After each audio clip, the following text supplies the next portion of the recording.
6 years ago, John Savage's UCLA Bruins won their first and, as of now, their only national championship. David Bird closed it out against Mississippi State, and the Bruins winning another championship for the Pac-12. And there's UCLA in Omaha celebrating. Can this team do it? This is the #1 national seed. The Bruins are thinking about their second national championship. It starts with Omaha tonight in Los Angeles.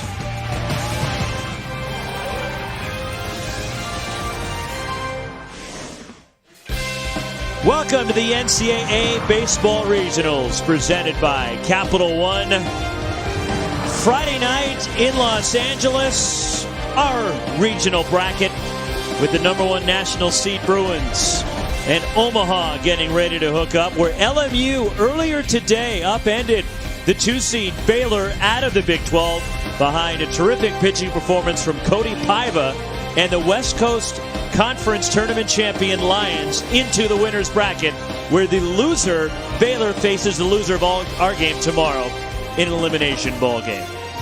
Along with national champion for the University of Arizona, Wes Clements, Roxy Bernstein with you.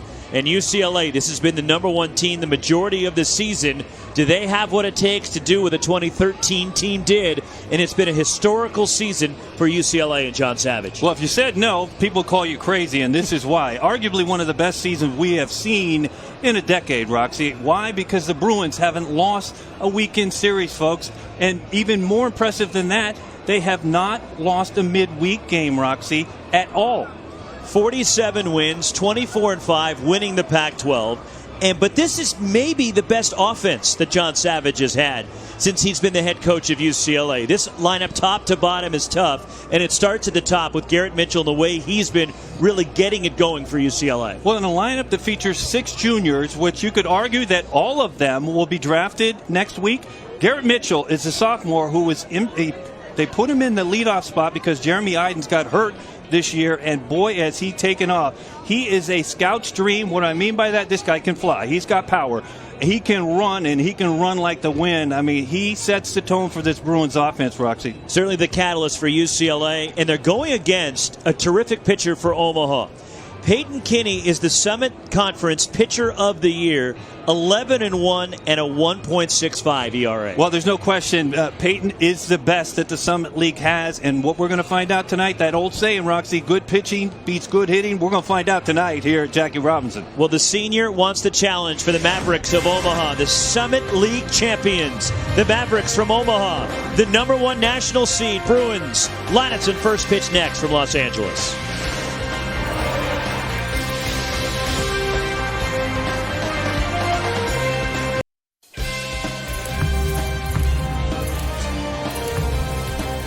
Friday night in Los Angeles, Game 2 of our Los Angeles Regional, as the Bruins running out the Pac-12 Pitcher of the Year. The junior Ryan Garcia, 9-0 and a 1.42 ERA. Garcia has just had a phenomenal campaign. Well, he really has. And what people seem to be most impressed with this youngster right here is at how easy 93 and 94 comes out of his hand. And what I mean by that, it doesn't look like he's working hard at all, Roxy, but he has been tremendous for the Bruins. You see the fastball 92 to 95. He's got a changeup that is plus, and what I mean by that, it's just as good and just as effective as his fastball is. So Garcia will deal to the Summit League champion Omaha Mavericks tonight.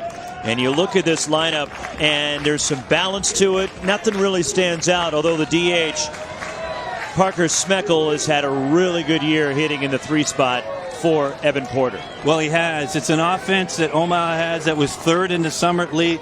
They strike out the least amount in that entire Summit League, so let's keep an eye on that. First pitch of the night, fouled away.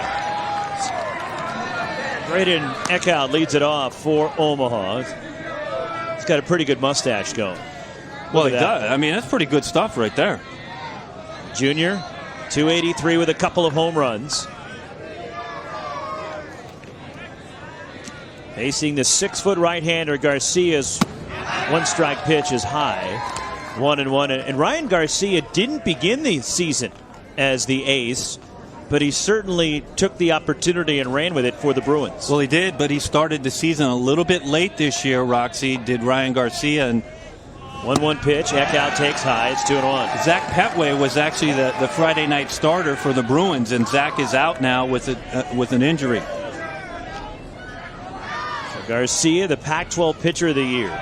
76 innings this year. 101 strikeouts. He's given up only 41 hits.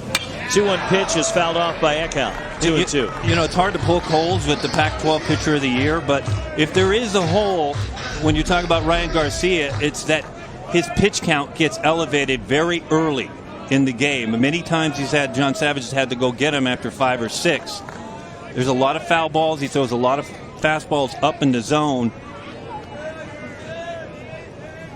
2-2. Outside. Count is run full on Braden Echout, leading it off. Echout, first team All-Summit, and the All-Tournament team when the Mavericks won the Summit League Championship in Tulsa last weekend. Payoff. Echout on the ground is short. Backhanded by Ryan Kreidler. Fires to first. The stretch from Michael Tolia. And that's how our ball game begins. #1 pitching staff, not just in the Pac-12, but in the country with a 2.59 ERA. Yeah, they have been. This is John Savage. When John Savage came here at UCLA, he was known, Roxy, obviously he's one of the best pitching coaches in the country. He just doubles as a head coach, but he's always been known to have great pitching staffs. This year, as we talked about in the Open, this offense is as good as any offense is in the entire country. And there's but that's that occasional slider that he starts a hitter with. Keel Krumwiede, 269 with a couple of home runs for the junior. This is a veteran Omaha squad. Foul back. Although their coach is one of the youngest coaches in America, Evan Porter is all of 32 as the head coach of the Mavericks. Well, what's that? 10 years older than. I mean, that's pretty good. But he is young, 32. And one of the best players in Omaha history. Well, he's a 4-year starter at shortstop. How's that? 0-2 on Krumwiede. Shortstop from Montana. Hits it in the air to right. Backing up. Jeremy Iden's there for UCLA. And there's 2 gone as head coach Evan Porter was drafted by the Phillies in the 23rd round out of Omaha. And then after he was done playing in the Phillies organization, then went on to play overseas professionally, but in the meantime was coming back as an assistant coach at Omaha. And he found out when he was playing in Sweden back 3 years ago that they wanted him to take over and be the head coach at his alma mater. Yeah, we asked him what time did that call come. Did it wake him up or not? But first pitch, bouncer to third. Matt McClain, the freshman, onto first, and a 3-up, 3-down first for Ryan Garcia. The Bruins coming to bat.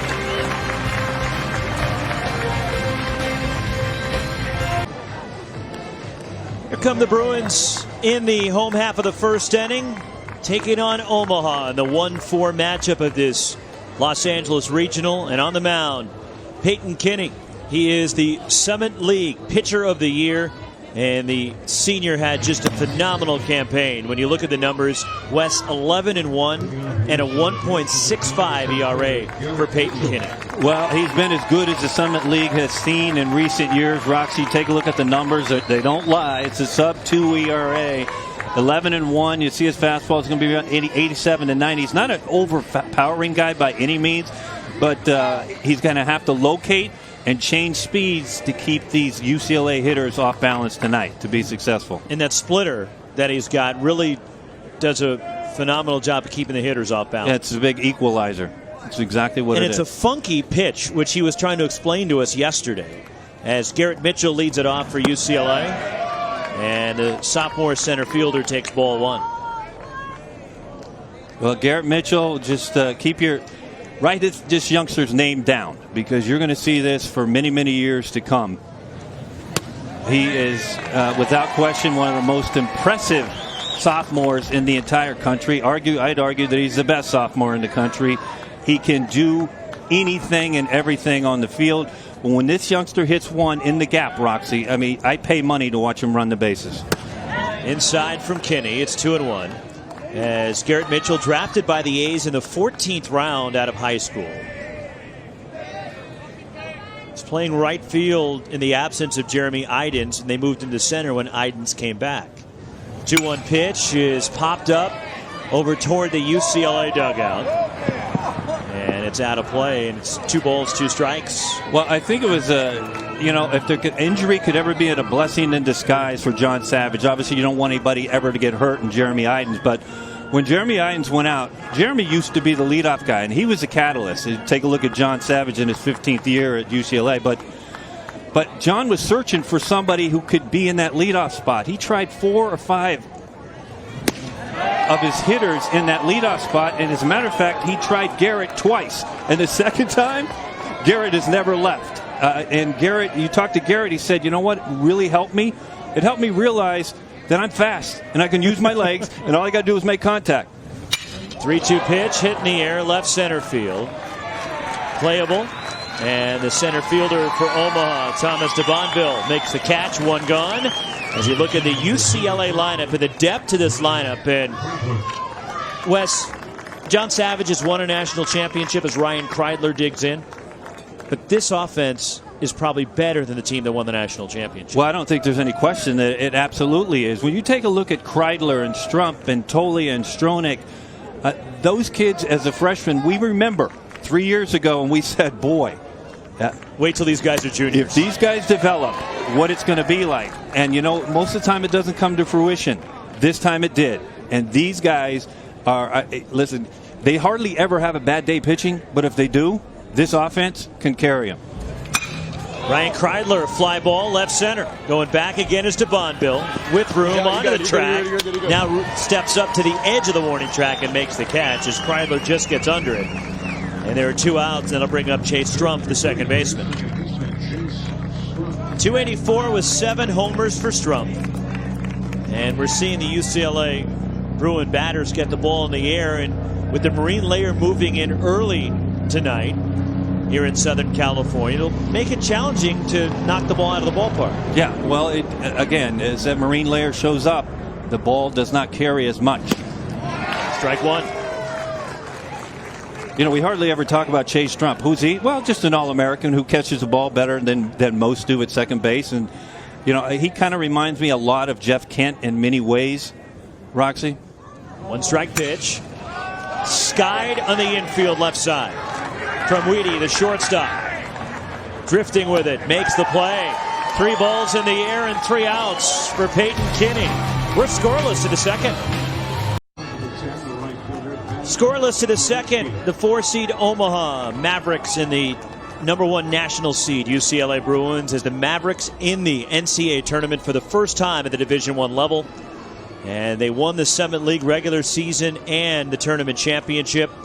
And yes, they're happy to be here, Wes, but they're dreaming bigger than just, okay, happy to be in the postseason. Well, and that comes from their head coach, Evan Porter. He said, you know what, we're coming in here. Who cares who they are? It's a great opportunity for all of these kids. They'll never forget it for the rest of their life. You know what I find interesting about these 2 clubs? They're the best 2 teams. Off the second.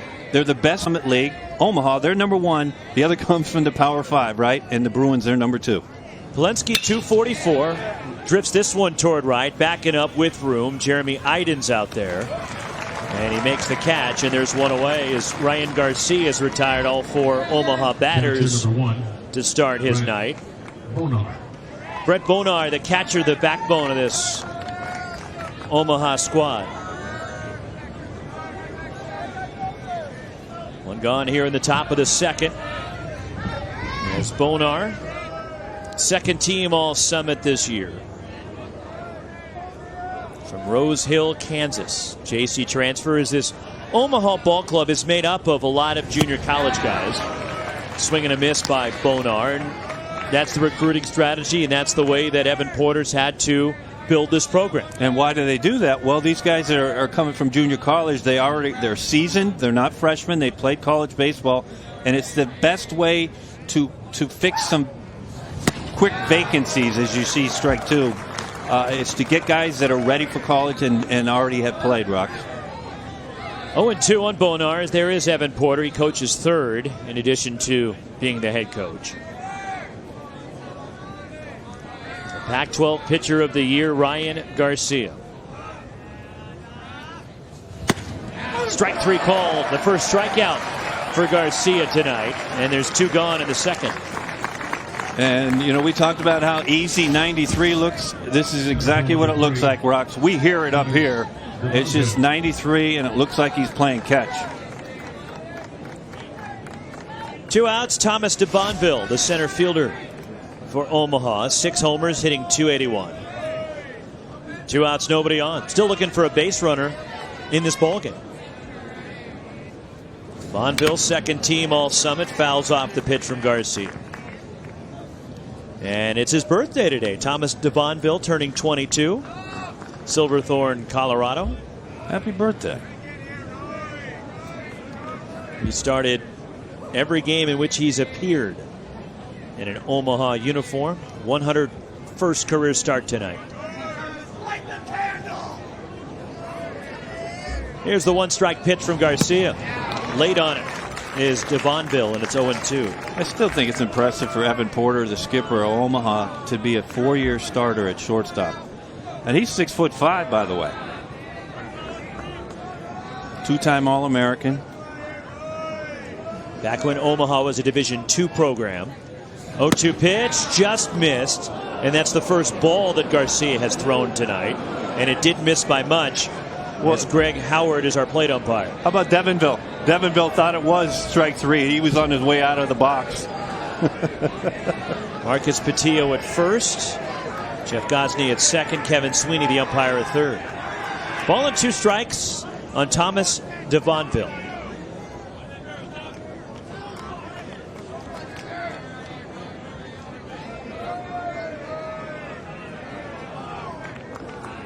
Garcia's pitch. Got him. Struck him out. 6 up, 6 down for the Pac-12 Pitcher of the Year. Peyton Kinney, the Summit League Pitcher of the Year. He'll try to answer. On to the home half of the second inning. Scoreless in Los Angeles. The winner will play Loyola Marymount tomorrow night as the season recap for the Bruins. A school record for wins. Pac-12 champs. The second time in school history, the #1 seed in the NCAA tournament, the #1 overall seed, and they've been ranked in the polls #1 for 11 straight weeks. Michael Tolia leads off the second, waves at a pitch from Peyton Kinney for strike 1. Well, Michael Tolia leads the Bruins in home runs, RBIs. He's a switch hitter. You see he's from Washington. He's 6'5". He's not a small kid. He's a switch hitter. I expect him gone before day 3 for sure. As you see, back-to-back changeups from Kinney right there, Rocks. 0-2 on Michael Tolia, followed by Jake Priest and Jack Stronach. But the 6th-year senior, Peyton Kinney, on the mound. He got a medical hardship for last season. Pitched 2 years at a junior college, as it's 1-2 on Tolia. But last year for Kinney was, you want to talk about the ultimate high and low? He had that in a span of a week. 1-2 pitch to Michael Tolia. And he tips it at home plate, and Bonar cannot hang on to it, and Tolia is still alive. So in his 3rd start last season, what was supposed to be his final collegiate year, Peyton Kinney threw a no-hitter against BYU.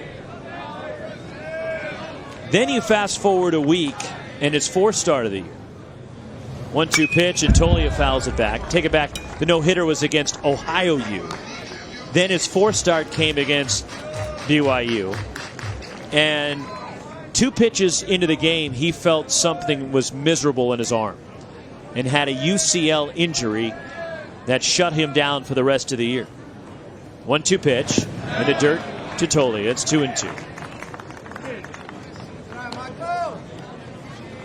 And he did not opt for surgery. Peyton Kinney rehabbed it, and the 24-year-old has bounced back in a big way with a phenomenal season, 11-1.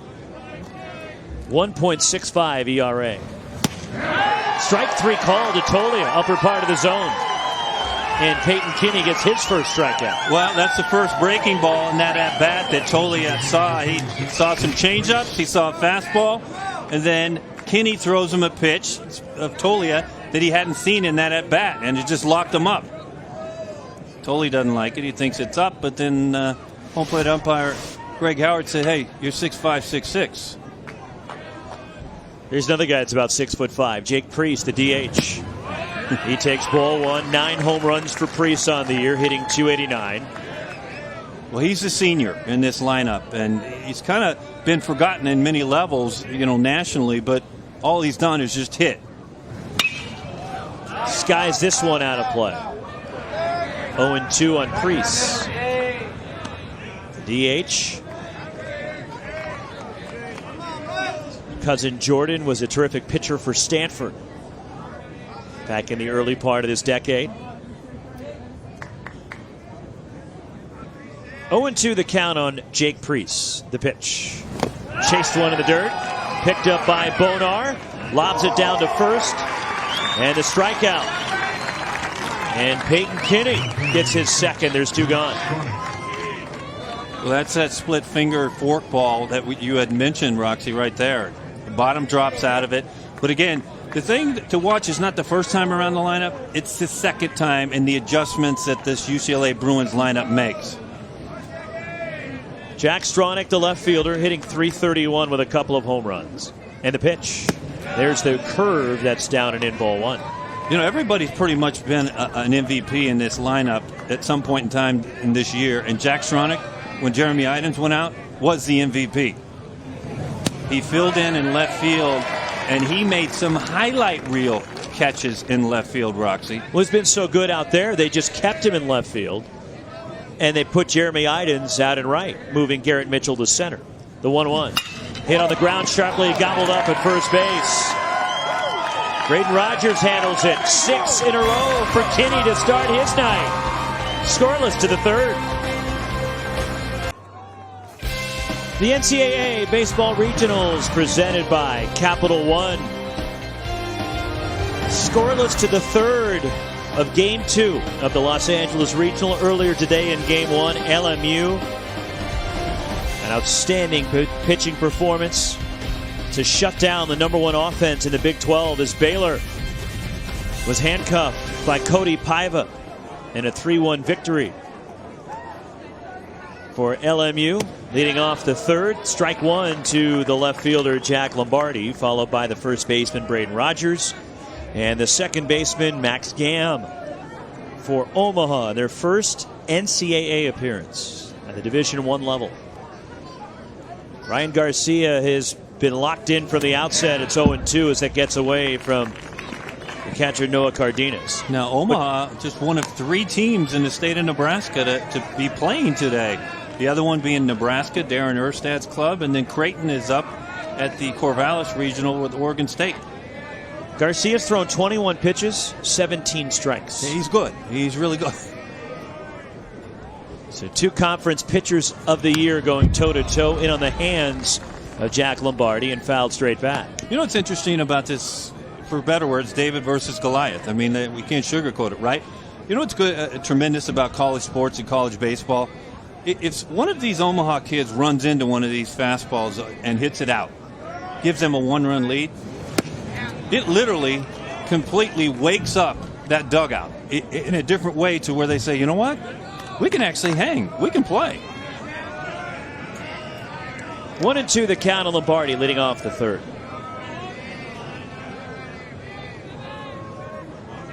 Sophomore from Park Ridge, Illinois, off the end of the bat, and it's just foul wide of the bag at first base, says Marcus Patillo, the umpire down there. Can I just tell you, having played that position over there, what that ball, how hard that ball is to catch? It's right off the end of the bat. It's spinning like a top, and it never does the same thing. Watch it. This thing is off the end of the bat. Watch it keep spinning, and watch Tolia when he gets over there. It's tough. It just continues to spin once you get it in the glove. That's a good call by Marcus Patillo down there. That's not an easy play for the umpire either, and a ball hit right up the line. 1-2. The pitch. Swing and a miss. Gets him 93 from Ryan Garcia. 7 straight retired by the UCLA right-hander in his 3rd strikeout. Well, that's just good old-fashioned hardball. And again, Ryan doesn't live at the bottom of the zone. He lives up at the middle part of the zone and up in the zone where it looks like, hey, I can handle this pitch, but they're just going to be tardy. And it's not just Omaha. The entire Pac-12 was tardy against his fastball. Braden Rogers, the senior, with 4 home runs, the first baseman. As Garcia, first pitch strike to all 8 Mavericks batters now. What's very interesting that Ryan has started off 4 now Omaha hitters with sliders on pitch 1.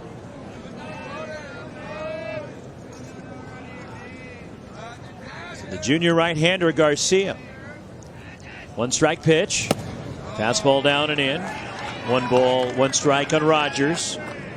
Was on the Summit League All-Tournament team, Braden Rogers. Senior from Enid, Oklahoma.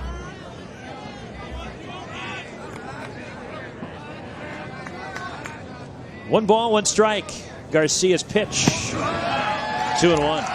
Well, Omaha, to get here, Roxy, they had to beat Oral Roberts twice. Now, Oral Roberts, South Dakota State, was the trendy pick. But Oral Roberts took care of South Dakota State, and then they found out their matchup was going to be against Oral Roberts.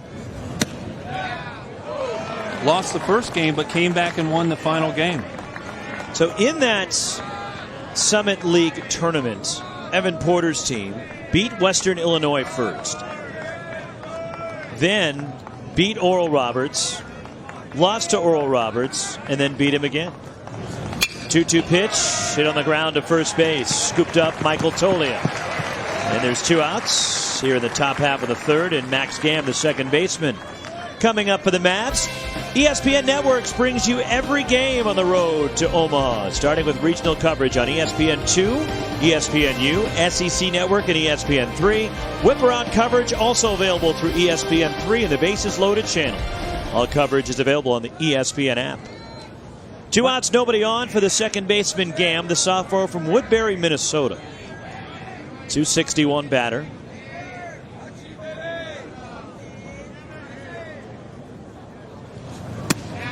Wouldn't you agree, Rox, if you're not watching our game, you have to be watching Matt Schick and Mike Rooney?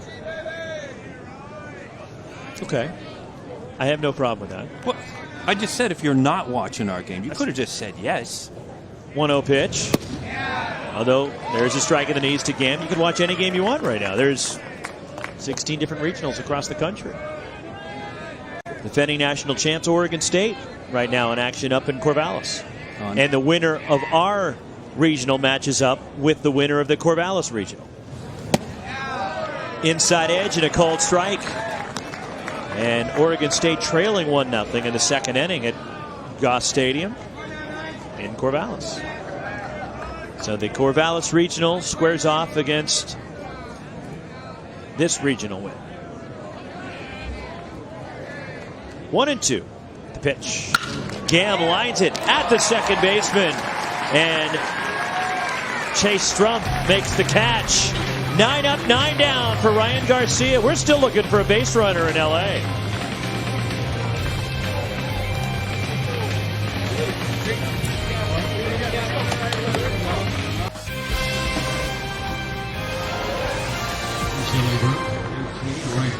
Well, the NCAA tournament, day 1.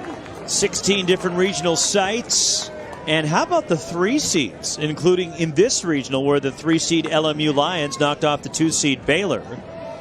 Great start for the ACC here on the first day of the NCAA tournament. It has a foul ball off the bat of Jeremy Idens. Leading off the bottom of the 3rd, we still have not had a base runner in this ball game between the Bruins and the Mavs, with 2 conference pitchers of the year going tonight. The junior from the Bay Area down from the San Jose area in Campbell. And Jeremy Idens missing a lot of the season with the hand injury. Yeah, he was out a long time. It didn't heal as quick as they thought it would, but he is 100% healthy. Jeremy Idens, fly ball center field. Thomas de Bonville, and there's one away. Well, you see DeBonville, Roxy, when that ball went up, he didn't pick it up at all. And he froze a little bit, and then he finally picked it up. I mean, it's a good job by DeBonville out there. And the marine layer that is up above Jackie Robinson Stadium now, which moved in early today. It rolled in at about 4 o'clock. Noah Cardenas, the freshman catcher, hitting up over 400, takes a strike. Not very often, Roxy, do you have somebody hitting 400 hitting in the 8-hole, but you do with the Bruins. Couple of homers. 1 strike pitch. And his brother Ruben played at Cal State Fullerton. 1 ball, 1 strike to count on Noah Cardenas.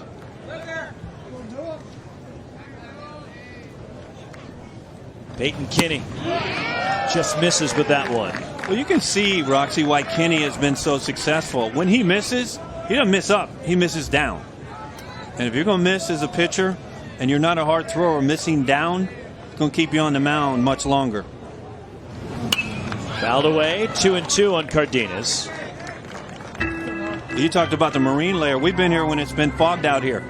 It's happened. And it happens, folks. I mean, it just comes in, and next thing you know, you can't see anything. But it's beautiful tonight. It's beautiful. I mean, comfortable. What's better than SoCal at night? Look, you look at the other regions of the country, and a lot of weather issues. As Cardenas takes it, and it just misses in a full count. Don't have to worry about that here. Yes, it's overcast, but it's comfortable. And it's Friday night in Southern California. No traffic, nothing. I wouldn't go that far. The 405 is right over there. Well, we can't see it. We've got cameras that can. Oh, boy. Here we go. It's got to be a parking lot. Come on. 7:40 on a Friday night. Ground ball left side. Tough play. Backhanded. From Weedy to first. Save. Cardenas beat it. It was juggled at first by Braden Rogers. And we have our first base runner of the night. A 1-out base runner for UCLA. Well, Crumweedy picks it up in the hole, Roxy, and he strong arms it over there. And Rogers, watch, this is why he is safe, and it's a great call by first base umpire Marcus Patillo. Because watch, it's in his glove, now it's not. And just because of that, Cardenas is safe, and just like that, the Bruins have a runner at first and 1 out here in the bottom of the 3rd. Matt McLean, the freshman third baseman, hitting .201 with 4 homers. That's an infield hit for Cardenas. So the first base runner of the night, Kinney going from the stretch for the first time as McLean bunts toward third, and it goes foul. Now Matt McLean, he was a first-round draft pick last June by the Diamondbacks, taken 25th overall, and turned down Arizona to come to UCLA. He turned down a lot of money, but he said, hey, I turned it down. I always wanted to be a Bruin. And he started this year in center field, Roxy. And why? Because he could play there, because he can run. You got to remember, this kid used to play shortstop in high school, but he came to the Bruins. They had some injuries with Iden. We talked about that. Garrett Mitchell moved to right field. McLean went to center. Now, when Iden came back, John Savage always had this plan in his back pocket. I can put him at third base, and I can have one of the best infields in the country, and that's what he did.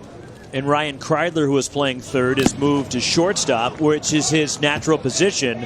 And seems the catcher, Brett Bonar, caught it off the exposed hand, the right hand there, off the foul bunt attempt from Matt McLean. It looks like it, and we're going to take a look at it right now. He's telling everybody, I'm okay. But trust me, this hurts. And you see his right. You see that? You see his right look like his index finger right there, Roxy? It looks like it gets him right on the knuckle. And nothing hurts more, I will tell you that, to hit a bare hand on a foul ball. Is that why you see a number of catchers put that right hand behind their back? For years, they had told catchers, put the offhand behind the back, and then some did and some don't. But it can't hurt you. The idea that, and why some don't want it there is because they think you can just drop your hand when you want to block a ball, right? And it takes a little bit longer to yank your hand from behind your back to the front. I'm not one of those. Did you keep it behind? Absolutely. Are you kidding me? 0-2 pitch. McLean grounds it foul. Are you kidding me? I do remember one thing. I never forget this. Mike Martin, God bless him. He took, and I got lucky because I started in AAA. And why I say that, because the pitchers are around the plate more. They don't throw balls in the dirt as much. But Marty said, hey, wait till you get one in the shoulder bone right here. Just wait till you get one. And it was 20 games, nothing. 30 games. The minute I got it, I looked at the dugout. The dugout was laughing on the ground because they knew what happened. And I was like, oh, my goodness. It's not exactly what I said, but. 0-2 pitch, and McLean skies this one. Foul ground right side. And unable to come up with it. And a tremendous effort by Ben Polensky, the right fielder, who came barreling in and almost got to it. Well, listen, you're talking about a 4 seed. They came from Omaha. Nobody's expecting them to win. And you know what? Polensky says, we play hard, and this is the way we're going to do it. I mean, he just threw caution to the wind right there. Top defensive team in the country, Omaha. 0-2 the count on Matt McLean. Top of the order, Garrett Mitchell on deck for UCLA.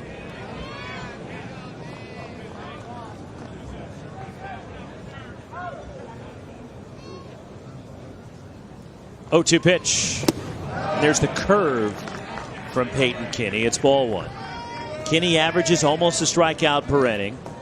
And the hit to innings pitched ratio is ridiculous. 68 hits allowed in 109 innings coming in. Think of it, 68 hits in 109 innings. I'm not that good with math, but I'm better at you. I'm going to say that's like 4.5 hits a game, right? Just, I know you're shocked. Just admit it. 1-2 pitch, foul ball from McLean, out of play. But the whip well under 1. Because the 68 hits allowed, and he's walked 38. He is who he is. I mean, there's no sugarcoating this. He's one of the best that the Summit League has ever seen. Not just this year, but ever, with the numbers that he has. Peyton Kinney, who threw a no-hitter last year, then missed the rest of the year. In fact, he didn't begin this year as the #1 starter for Omaha. 1-2 pitch. McLean chased one, the splitter. And that's the third strikeout for Kinney. There's 2 away. Cardenas at first, and back to the top of the order, and Garrett Mitchell. Well, you mentioned it's that splitter, and I will tell you this. With this pitch, your coaching staff has to be confident enough to throw it. Why? Because it's going to be in the dirt, and you have to count on your catcher. And Bonar has been tremendous behind the plate, blocking these pitchers in the dirt. Because that splitter, Roxy, is never going to be in the strike zone for a strike. It's always going to be down in the dirt. 2 outs, Cardenas at first. Garrett Mitchell fly out in the first inning. But Joey Machado began the year as Omaha's #1 starter. And he missed a couple of weeks with some elbow soreness mid-year, and Kinney was moved to the #1 spot. He had been pitching on Saturday as strike 1 on Mitchell. And he moved up about mid to late April's when Kinney emerged, and they moved him to the Friday nights, even though he'd been rolling all season long. And look, 11-1 and a 1.65 ERA. You can throw him anywhere you want. Yeah. Coach, I want to pitch. Okay. 1 strike pitch. 0-2 on Mitchell. Now this is, the lineup has turned over 1 time. Let's see the adjustments that the Bruins make. So far, they haven't made any adjustments. And we talked about this youngster and how stellar he has been, but these are back-to-back change-ups just like that Kinney has thrown, that Mitchell has swung at, that were balls out of the zone. I'm talking to Evan Porter about Peyton Kinney and what he's meant to this team, and Evan looked at both of us and said he's meant everything to us this year. Got him. Struck him out. 4 strikeouts as Peyton Kinney is rolling. So is Ryan Garcia. Scoreless to the 4th in L.A. Game 2 of the Los Angeles Regional, and what gave it away? We were in L.A. Well, it's the traffic on the 405. Hold on a second. There's no traffic going south, and that's where I live. I mean, listen, it's not bad. It's just going. You got to go north there, and guess where north is? Your way. So, I mean, it kind of figures. I'm actually going east. You live north from here. Stop it. Way north of here. That's right, and that's why there's traffic. Going south, my way, none.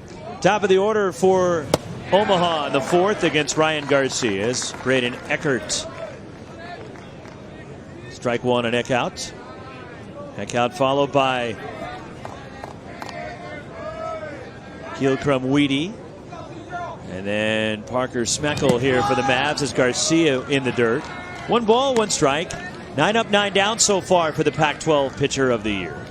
Facing the Summit League champs.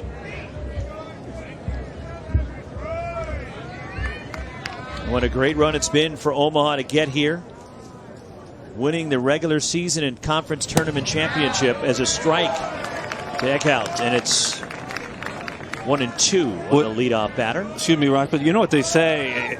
The ace, the elite pitchers, you got to get to them early before they settle in. I mean, we're getting close to Kenny and Garcia settling in. I think they've already settled in, both of them. 1-2. 2 balls, 2 strikes. And in a program at Omaha's at the Division I level for just the 8th full season. As they made the transition back 2011-2012 was when they moved up to the Division I level. And they moved into the Summit in 2013-14. But during the transition phase, early in their Division I career, is a fly ball to left and deep going back as Jack Stronach at the wall. It is gone and Omaha has the lead. 3rd of the season. Braden Eckhout, and it's 1-0 Omaha.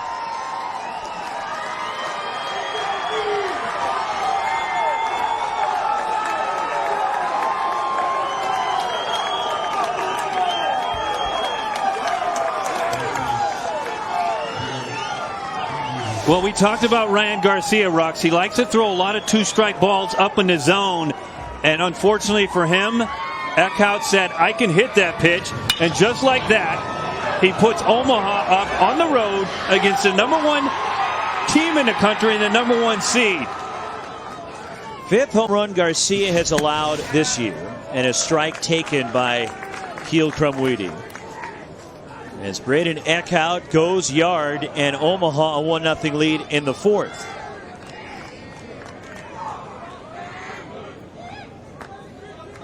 One strike pitch. Krum-Weedy fouls it off at home plate. I did mention that a couple innings ago. What if something like this happened? Would it just wake up this Omaha dugout? And they are alive in that dugout. They're like, hey, we can do this. And it just takes something like that. So the #1 national seed UCLA trailing in the 4th. Pitch, swing and a miss. And Garcia bounces back and gets his 4th strikeout. And there's one away, and that is the first run, the first home run for Omaha in the NCAA tournament in their history. Parker Smeckel, the DH, grounded out his first time. Now, for the first 4 seasons of their transition to Division I, Omaha was ineligible for the postseason. Now, they won the Summit League when they were ineligible, so they couldn't participate in the conference tournament because, again, they were ineligible for the postseason. Foul ball off the bat of Smeckel. They started league play at 12-0 this year, and then they struggled a bit in April and May. They kind of limped into the Summit League tournament, losing 10 of their last 18. But a lot of it, that sense of urgency wasn't there as much, Wes, with Omaha. And they knew they pretty much had the #1 seed locked up.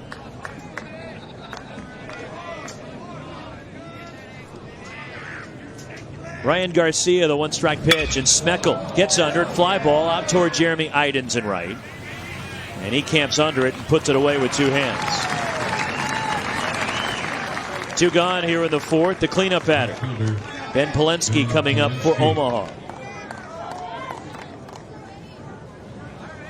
And for Omaha, this is also their 4th West Coast trip this year. They opened the season, Roxy, with a 3-game set at USC. And then they played 4 up at Santa Clara, which Evan Porter, what did he tell us? He said when they swept Santa Clara up there. There's a ground ball to first. Michael Tolia handles it. Underhands to Garcia. Coming up, John Savage, the head coach of the UCLA Bruins, will join us. His team trailing 1-0 against the Summit League champs in Omaha. And the home run from Braden Eckhout. Well, listen, he put Omaha on the map tonight. Number 1 seed trailing.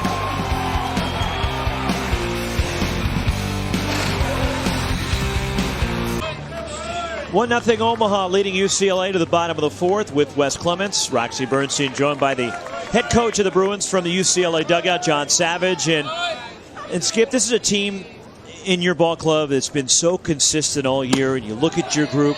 What has been the key for this team night in, night out to bring that to the ballpark? Just consistency. I mean, they've competed really since day one, and they've been the same club all the way through. And, it's hard to do what we did. And it's something you really got to give them a lot of credit.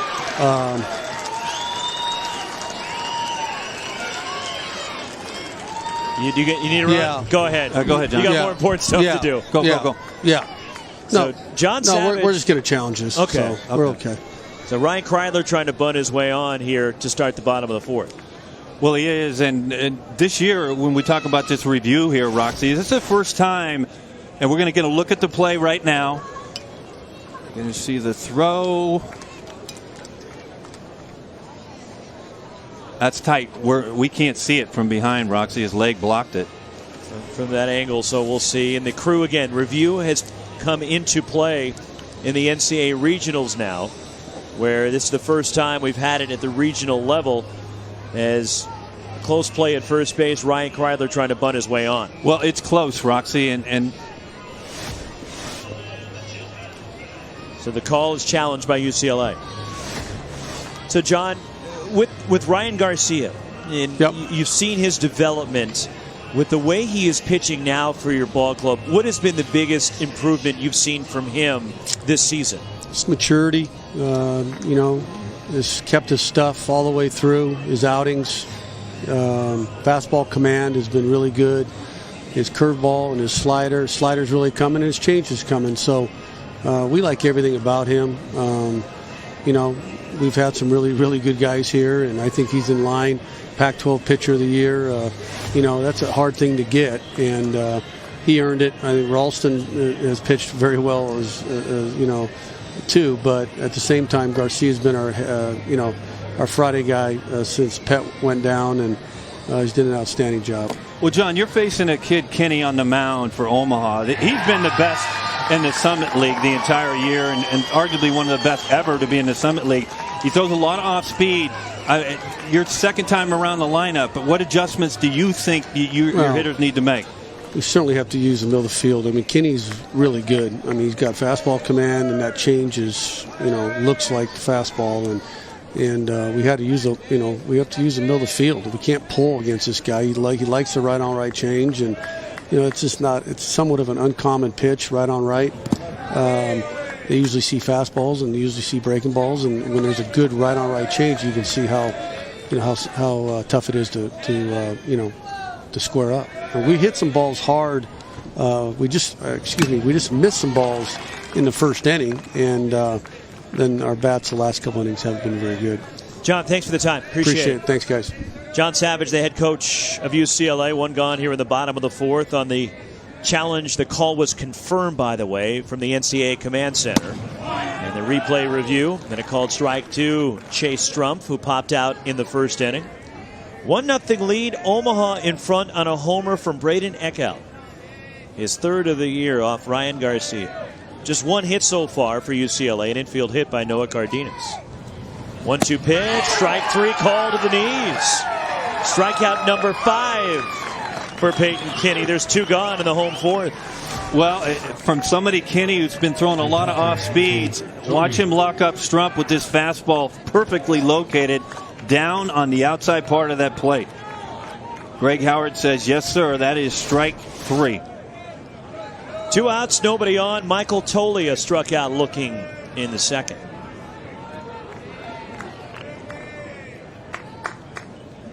So the 4th trip to the West Coast for Omaha. Opened the season as West said at USC. Also played Seattle U up in Seattle, in addition to playing at Santa Clara. And a ball club that won 31 games this year, Omaha. Excuse me, Ross, but Evan Porter said they swept Santa Clara, and at that point in time, they kind of felt good about themselves. As you see that changeup, Roxy, and this is a tremendous changeup by Kinney. And what's a good changeup? A fastball arm action with a changeup velocity, and that's exactly what's fooling these Bruin hitters so far. And that Omaha dugout's kind of excited, aren't they? They got some juice going over there. 1-1 pitch is in there. It's 1-2. You know, if you ask Kinney, did he want to throw that pitch right there? He'd tell you, never in 100 years do I want to throw that to Tolia. But he got away with it. And that's a pitch that Tolia is going to have to start letting go. That ball's up in the zone. High chop off the mound. Kinney handles it. And Kinney another 1-2-3 inning. 1-0 Omaha, leading the #1 national seed UCLA through 4. The NCAA Baseball Regionals presented by Capital One. Jackie Robinson Stadium in Los Angeles. The Los Angeles Regional. And Conference Pitchers of the Year dueling, and a 1-0 lead for Omaha over the #1 national seed UCLA. As we start the 5th, 5, 6, and 7 due up for the Mavericks. Brett Bonar leads it off. First pitch, fly ball, shallow left. Shortstop Ryan Kreidler going out, makes an over-the-shoulder catch. What a play by Kreidler. Ryan Kreidler hustling out into shallow left and makes a tremendous catch with his back to home plate. Well, watch him right here. Stronach's going to come into your picture. Stronach was a little bit late, and that was all on Kreidler right there. And as you mentioned, Roxy, tremendous play by the tall, big, lanky shortstop. All Pac-12 selection. Look, we shouldn't be surprised considering these are the top 2 defensive teams in the country. Yeah, very rarely are you going to get the #1 overall seed. Thomas DeBonville bunts it back to the mound. Garcia underhands to Michael Tolia. But very rarely, Rox, to finish that, very rarely you're going to have the #1 overall seed effectively playing the 64th best team in this tournament be 1 and 2 in defense and have them flip-flop, right? 2 outs, nobody on. And Jack Lombardi, the left fielder, struck out in the 3rd. 2 pitches, 2 outs. This is a take. And you if think? this isn't, well, I was 0 for 5 in game 1. I'm going to say that I'm going to win right. this one, right? This is a take. Strike 1 on the inner half. Whew, finally. Wow. Yes, it is. I'll take it anyway. Feel good about yourself now? Absolutely. Are you kidding me? You feel you've been redeemed? 1 for 5 is 2 bills, just so I know. Just so you know, it's 2 bills. That's 1 hit per game. Well, the lifesavers. You'll go back below the Mendoza line coming up. I didn't say anything. I'm out.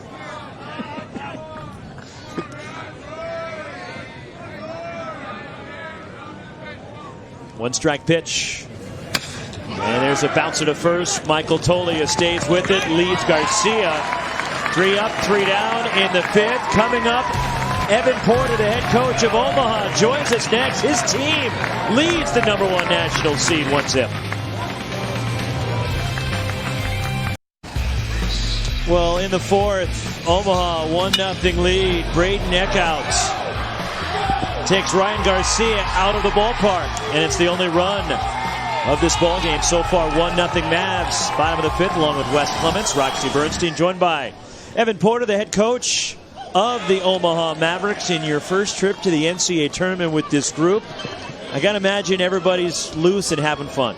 Yeah, these guys do a great job of that. They, this is our first time here, and we really want to enjoy it and compete. And right now we're doing both, so that's a good formula. Well, Evan, let me ask you a question. If somebody said, I'll give you a 1-0 lead in the 5th inning against the #1 overall seed in the country, yep, we take it. We take it. Well, your pitcher tonight, Peyton Kinney's just had a phenomenal run, and we talked about him with you yesterday. And just what has Peyton Kinney, Evan, meant to this ball club this year? He's just been unbelievable, and he's been a 2-year captain, and everything he does it the right way, and he sets a good example for our staff, and not just the pitchers, but he holds guys accountable and makes sure they're working hard and doing the right thing, and we're sure happy we have him. Now, the road to get to this regional wasn't that easy for you late in the season. You were scuffling a little bit, but then came tournament time, you guys turned it right back on. Yeah, I think we had a funk there the last 2/3 of the season offensively. But, come tourney time, you just got to finish strong and get hot. And thankfully we won 3 games down in Tulsa, and now we're here. For your ball club. Come on. To be the head coach at your alma mater and to be the first coach that takes him to the NCAA tournament at the Division I level, what has it meant to you? I think there's a little bit more, there's more to it when you're coaching where you played, and there's more. Give us one of those, man. Come on. It's close. Yeah, there's more to it when you played at your alma mater, and you're more invested, I think, even more so as a coach. So there's a flare to shallow center, racing into Bonneville. He dives, and did he catch it? He caught it! What a play in center. Thomas de Bonneville for Omaha. What a catch. Well, it's tremendous. Early in the game, de Bonneville, we talked about it. He lost the ball, but he held his ground and made a big-time catch by de Bonneville on the leadoff hitter of the inning, Rocks. Big time. Coach, last thing for you is your team has been the best defensive team in America this year. And look, you had to juggle some fields and all the stuff you had to deal with to get practice time in and get on the field. What has been the key to your defense, and how have they been so consistent? That's a huge credit to our guys. That's a really remarkable feat, because we play indoors and in the winter, so we're taking ground balls off gym floors and all those, anywhere we can find it. So to be able to do that consistently throughout the season, these guys have just been wonderful on defense, and you just saw what we're capable of doing with that catch there. So, but yeah, all the credit goes to the guys. They've worked for it, and it's not surprising. They do a great job and are buying into what we're trying to do. Coach, appreciate the time. Thank you. Thank you. Coach Evan Porter of Omaha. Jack Stronach flares a single to center. Jeremy Idens, the battery, takes high from Peyton Kinney. Now, this is something, a situation that the Bruins have taken advantage of. 1 out, runner at first. Somebody can handle the bat like Jeremy Idens. Good time for a hit and run, and the Bruins do this a lot. Again, if Idens hits the ball on the ground, at worst, you get the time run at second base. At best, you get first and third and 1 out. 1-0 pitch. Idens grounds it foul. And it also, what it also does, John Savage told us, hey, when you have somebody like Kinney that's throwing, he's not overpowering, you have to think the other way. And sometimes when you put a hit and run on, it makes the hitter concentrate to stay in the zone longer so that he can hit the ball the other way. Runner goes, hit and run is on. Ground ball to short, backhanded. Krumwiede, long throw to first, pulling the first baseman Rogers off the bag. And UCLA is 2-on for Noah Cardenas.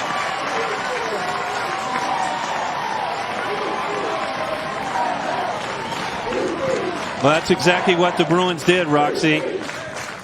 They put the runner in motion, and Idens can absolutely fly. And Krumwiede at shortstop, I mean, he did all he could to get to that ball, but you're not going to get somebody like Idens running down first base.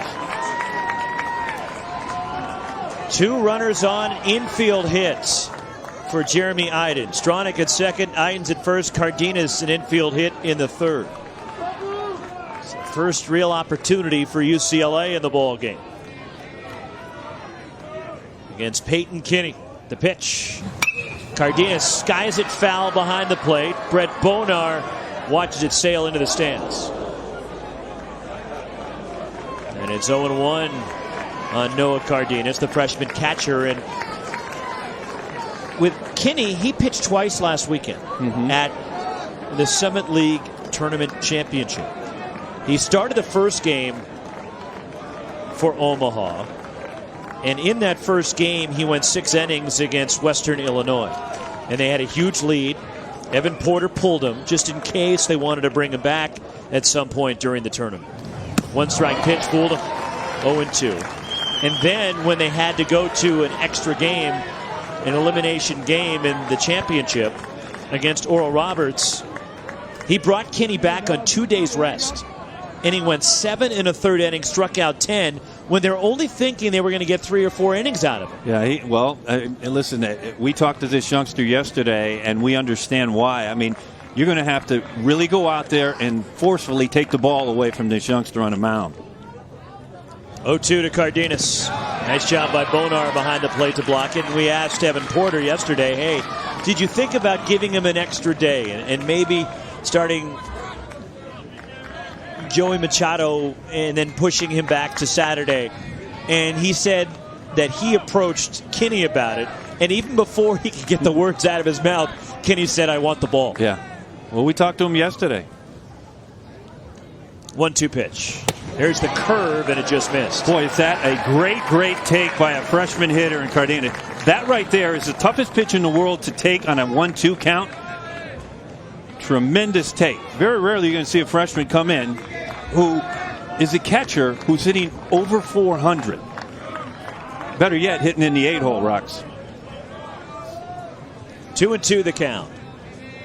Stronach at second, Idens at first. And we talked about Kinney. I asked Kinney yesterday because the pitches come in from the bench, and we said, if you don't like the pitch, and he says, I have the freedom to wipe, and he just wiped. 2-2 is a high chop to third. Backing up. Juggled, no play. Eckhout going back on the ball, and Braden Eckhout couldn't get a handle on it in his glove. And UCLA has loaded the bases here with one out for Matt McClain. Well, it's interesting. Eckhart was playing kind of shallow at third base in this situation, Rocks, and you see him right here. He does well to get his glove on it, but once he loses his footing, just like that, the Bruins loaded up, one out, and a trip to the mound for Omaha, and Mr. McClain comes up to the plate for the Bruins. Infield hit. Cardenas now 2 for 2.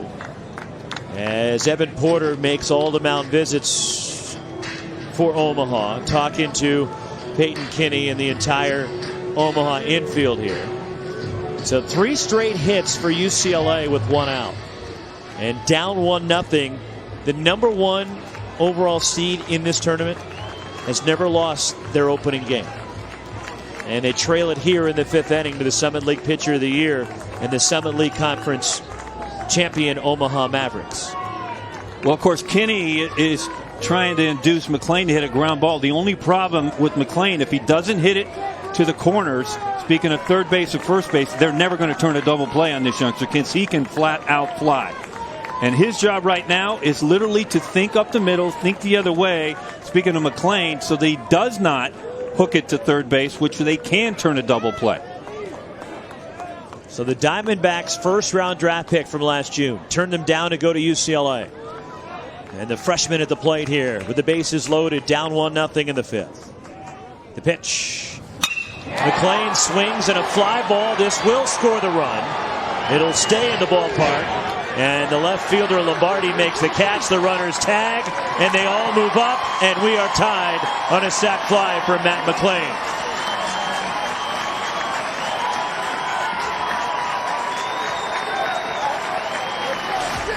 Well, it's a good job by the freshman, McClain. First pitch is an elevated fastball and hits the sac fly. But how about the base running by the Bruins? We talked about all the gaudy ERA numbers and the defensive numbers and the hitting numbers, but this team fundamentally runs the bases as good as anybody that you could ever see on the college scene. I mean, just like that, Roxy, they tag up, go second to third. In position now with a base hit to take a 2-run lead. Garrett Mitchell 0 for 2. Peyton Kinney's pitch, line to right, and a base hit for Mitchell. 1 run is in. Cardenas trying to score. The throw is offline from Polensky, and a 3-run bottom of the 5th for UCLA. Garrett Mitchell, a 2-run single.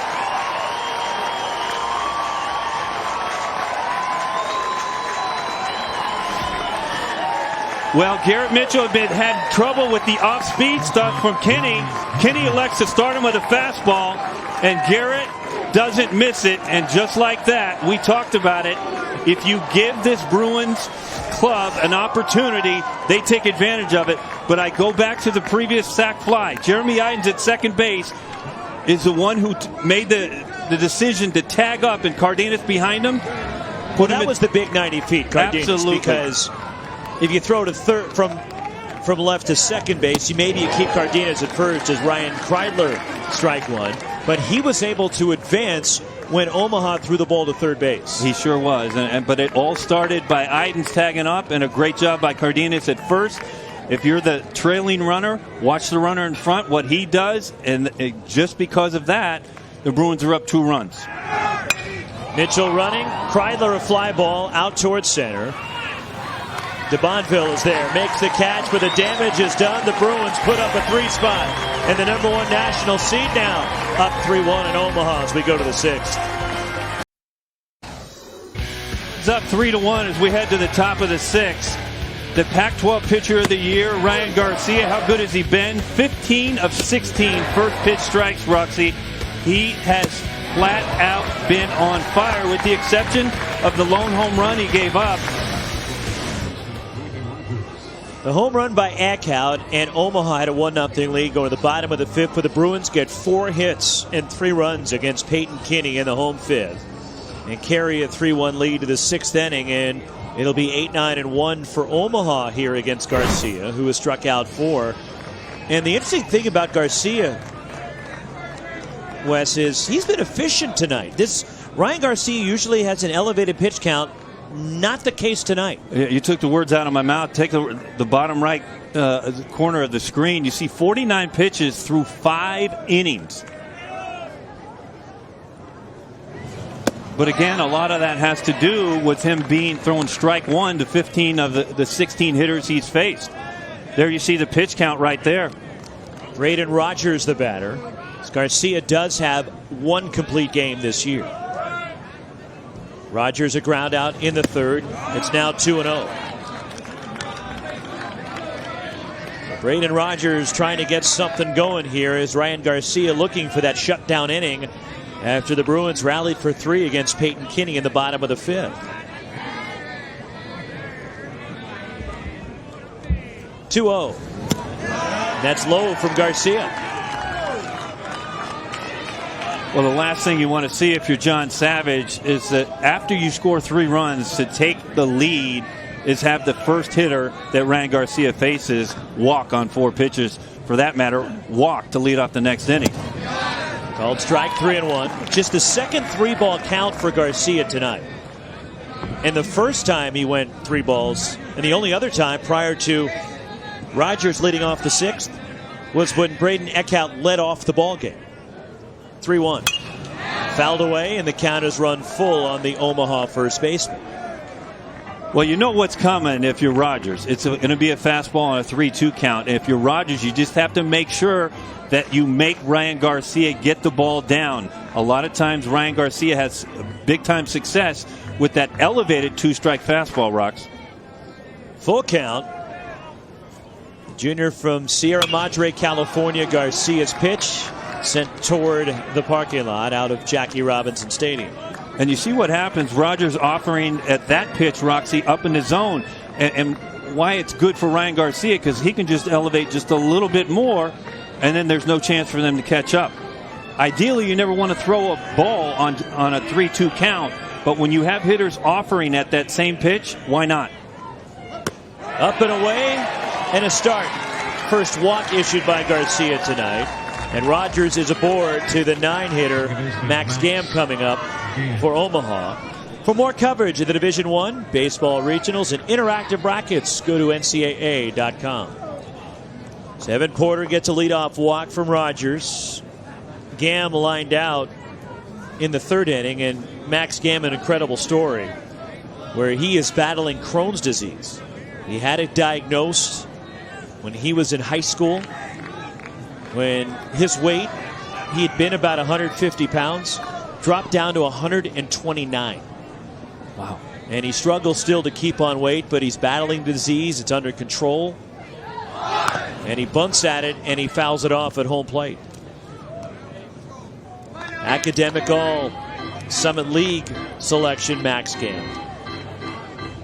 Woodbury, Minnesota. And he doesn't have as strict a diet as he initially had when he was diagnosed, and he takes medication for it. And again, he struggles to keep the weight on, and he can eat, tries to go to the weight room every chance he gets, and just anything he can do to try to keep that weight on, and he's at about 150 pounds.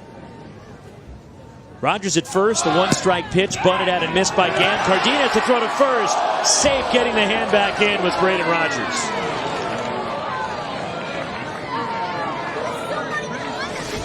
We're going to get a look at this. This is from Cardenas' view right here. And Tolley, does he get it down? Just a little bit tardy. What do you think, Rob? I think he was safe. Get a better look right here. He's in there. Yeah, he got the hand in there as he tagged him around the midsection.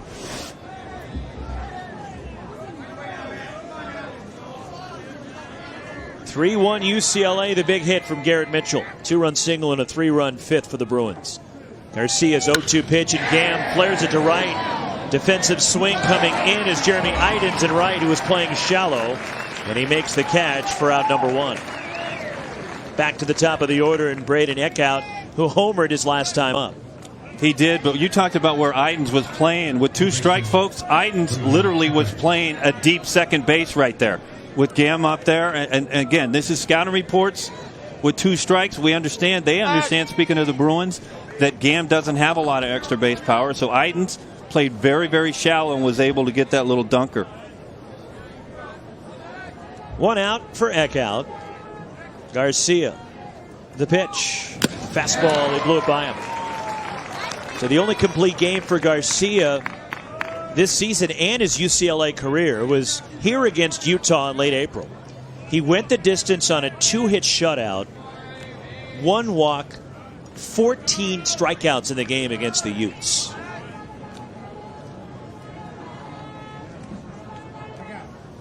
One strike pitch, fouled straight back. Ryan Garcia, his career record coming into tonight, 19-1. And an ERA at 2.18 for his UCLA career. That's over 3 years. I can't add anything to that. That's good.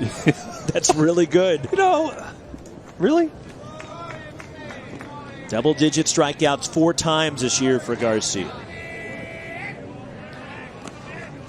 Opponents hit just 158 against him, and that one ate up McLean at third. Skips out into left field. And Omaha has 2 on. Braden Rogers moves up to second, and Eckhout is on. That ball was hit sharply on the ground, a sizzling grounder that kicked up and off the glove of McLean into left. We're going to get a look at it. It's the same fastball up in the zone, and that's actually, for me, that's just a bad hop.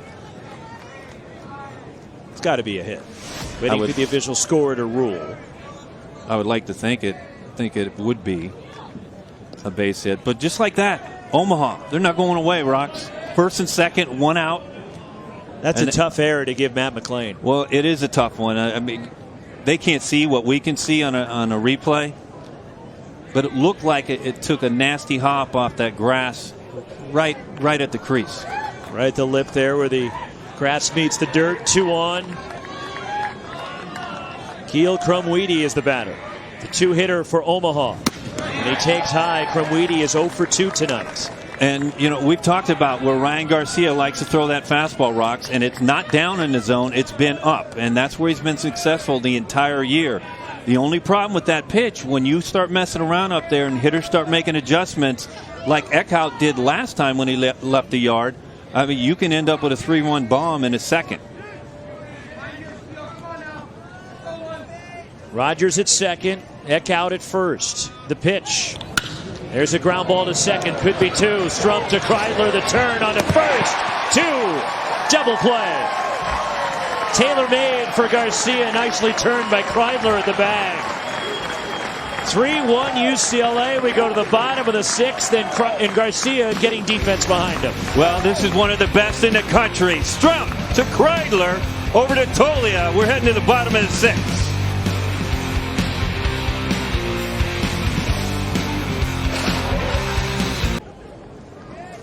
Here's a look at our bracket of the Los Angeles Regional, and LMU knocking off Baylor earlier today. As we start the bottom of the 6th, and Chase Strumpf takes ball 1 from Peyton Kinney. So LMU behind Cody Paiva. And a 3-1 win, the WCC Pitcher of the Year, helping LMU get into the winner's bracket. Elimination game at 2 o'clock tomorrow Pacific time, 5 Eastern. It'll be Baylor against the loser of this ball game. And the winner will play LMU tomorrow night. 2-0 pitch to Strumpf is high. Heart of the order for UCLA in the last of the 6th. Strumpf 0 for 2. Isn't baseball the best game in the world, Rox? I say it all the time, but it's always somebody makes a defensive play, right? Strumpf started that double play. He's leading off. Strike at the knees, 3-1. Keep an eye on Kinney. That's the thing to do. I mean, if you're Omaha right now and Evan Porter, I mean, he doesn't fall behind guys 3-0, and he just did to Strumpf. Fouled away in a full count. Do you worry if you're Evan Porter about fatigue with Kinney, considering he pitched twice last weekend? Now hasn't pitched since last Sunday, but normally he's pitching once a week. Well, of course you do, and we're talking about somebody who came back from an arm injury as well. And he walked him. And that right there, Roxy, for me, is a sign that he's starting to get fatigue. Now, keep in mind, you've talked about how much Kinney threw last weekend. But now when this game starts and you're on the road against number 1, you're running on adrenaline, right? And now they had a 1-run lead. He's going to be fine. But just like that, he gave up 3 runs. And then he walks the leadoff, which is very, very uncharacteristic for him to walk a leadoff hitter like that. But as we look at the bullpen down there, nobody's going. Michael Toglia 0 for 2. 3-1 UCLA, bottom 6. The pitch. Swing and a miss. That's just such a good changeup by Kinney. And Toglia so far, Rox, has not made the adjustment. And the adjustment, what I mean is he's been peppered with about 80% changeups, has Toglia. Anytime Kinney's throwing a fastball to Toglia, it's just been a show-me fastball. What I mean by that is it up and out of the zone. Kinney, 1-strike pitch. Toglia takes low and in. 1-1 the count. It's Los Angeles Regional, the number 1 national seed. UCLA. 0-2 the count on Toglia, who was hot down the stretch. Last 10 games coming into the regional, hit .439. He scored a run in each of the last 12 ball games. 0-2 pitch. Toglia chased, and he's down on strikes. And that's the 6th strikeout for Peyton Kinney. 1 gone in the home half of the 6th. ESPN Networks brings you every game on the road to Omaha, starting with regional coverage on ESPN2, ESPNU, SEC Network, and ESPN3. Whip-around coverage also available through ESPN3 and the Bases Loaded channel. All coverage available on the ESPN app. Jake Priest, 0 for 2. DH for the Bruins. Chase Strumpf at first base. And the curve is low and outside, ball 1. You know, we talked about this Bruins lineup, Roxy. Normally, when you face a team in college, there's going to be spots in the lineup that you face, if you're Omaha, where, and in this case, Kinney, that you can breathe a little bit. Not with this Bruins lineup. I mean, we talk about the senior, Jake Priest. He can leave the yard in a second. 1-0 pitch, runner goes, hit and run, and Priest out toward right center. This is going to roll for a while. Coming all the way around, Chase Strumpf will score from first base. Jake Priest, an RBI double to right center. 4-1 UCLA. Well, this is the second hit and run, Roxy, that the Bruins have executed perfectly. The first one was Jeremy Idens. What happened in that inning? The Bruins scored 3 runs. Here's the next hit and run by Priest to right center. And just like that, the Bruins have extended their lead. We'll get a better look at it right here. As a hitter, you're trying to hit the ball the other way, normally on the ground somewhere. He ends up on second with a double. And Strumpf, the 4th run for the Bruins. Jack Stronach singled and scored in the 5th. He takes a strike from Kinney after the 6th double of the year for Priest. And a 4-1 lead for the number 1 national seed UCLA Bruins.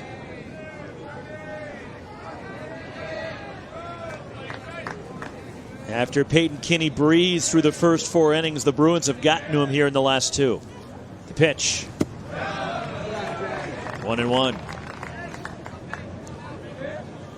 John Savage does a great job of running this ball club, but Rex Peters is the one who really runs the offensive game for John Savage. And Rex does tremendous work for UCLA. And the hitters, also Bryant Ward, who is intimately involved in the offensive game as well. Curve is lined to right off the bat of Stronach. And this one gets to the fence. Here comes Jake Priest. Back-to-back RBI doubles. The throw gets away. But staying at second base is Stronach, and it's 5-1 Bruins.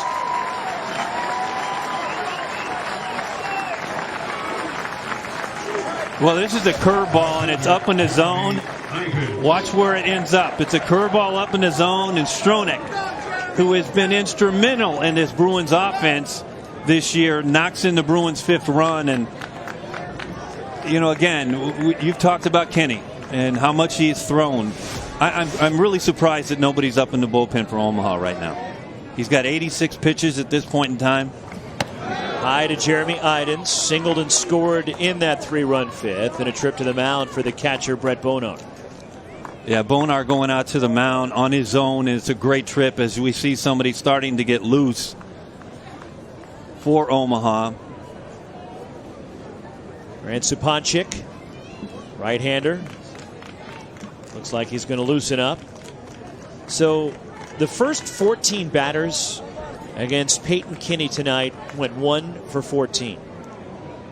The last 10 hitters for UCLA have gone 6 for 8 with a sac fly and a walk in there. And a 5-1 lead for the Bruins. Jeremy Idens skies it out of play. But, Rox, we talked about the adjustments after the second time around the lineup for the Bruins. What adjustments were they going to make? John Savage said, hey, you need to start thinking the other way. You can't try to pull them. And just like that, the Bruins have made that adjustment.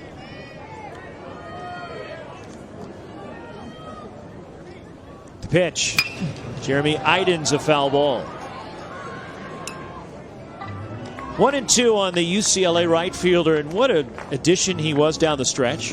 I mean, that's almost like a trade deadline acquisition in Major League Baseball when Idens came back and just gave another shot in the arm and lengthened this lineup even more. Yeah, a trade at the deadline and you get an all-star.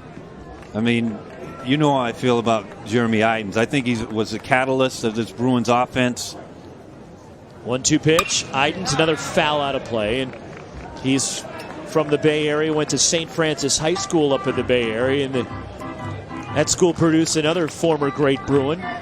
Eric Burns went to St. Francis. Burnsy. Up in the Bay Area. Came down and had a brilliant career here at UCLA.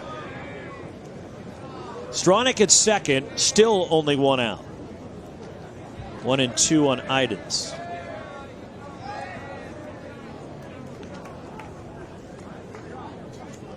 Pitch.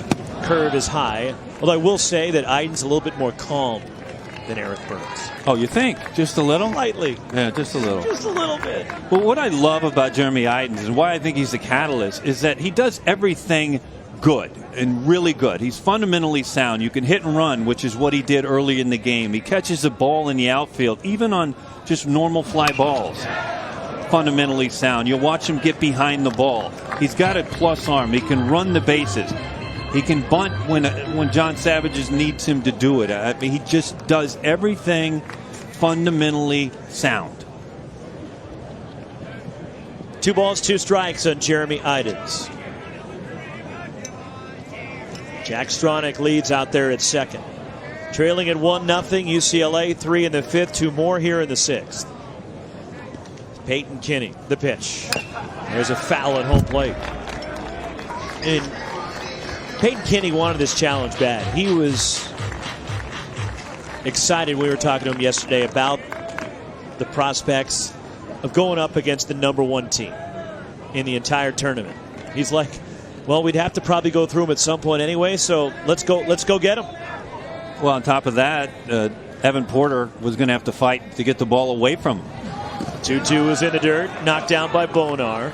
But, you know, we talked about this, Roxy, a situation, right? What does Omaha do?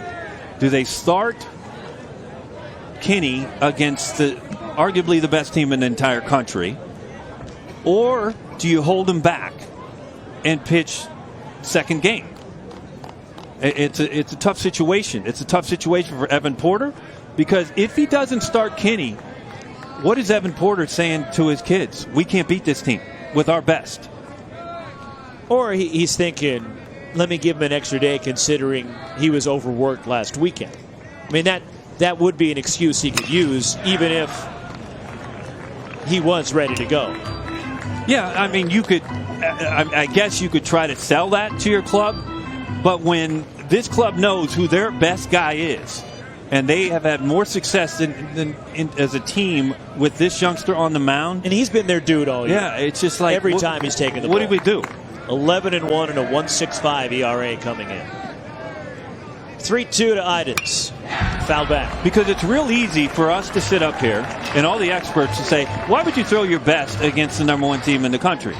But it's much different being in the seat that Evan Porter, because he's got a bunch of kids who are excited to come out here, play against the best team in the country, and he's got to roll with how he got here. If he changes up and says, nope, we're not going to put our best on the mound against the Bruins, a bad look for his team mentally.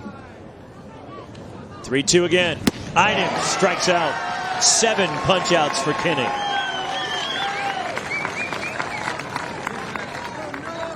Well, it's a fastball that probably Kinney didn't want to throw. It's up in the zone. And Idens helps him out just a little bit for the second out of the inning. See the frustration? 2 outs. Stronach at second, and Noah Cardenas 2 for 2 has scored a run.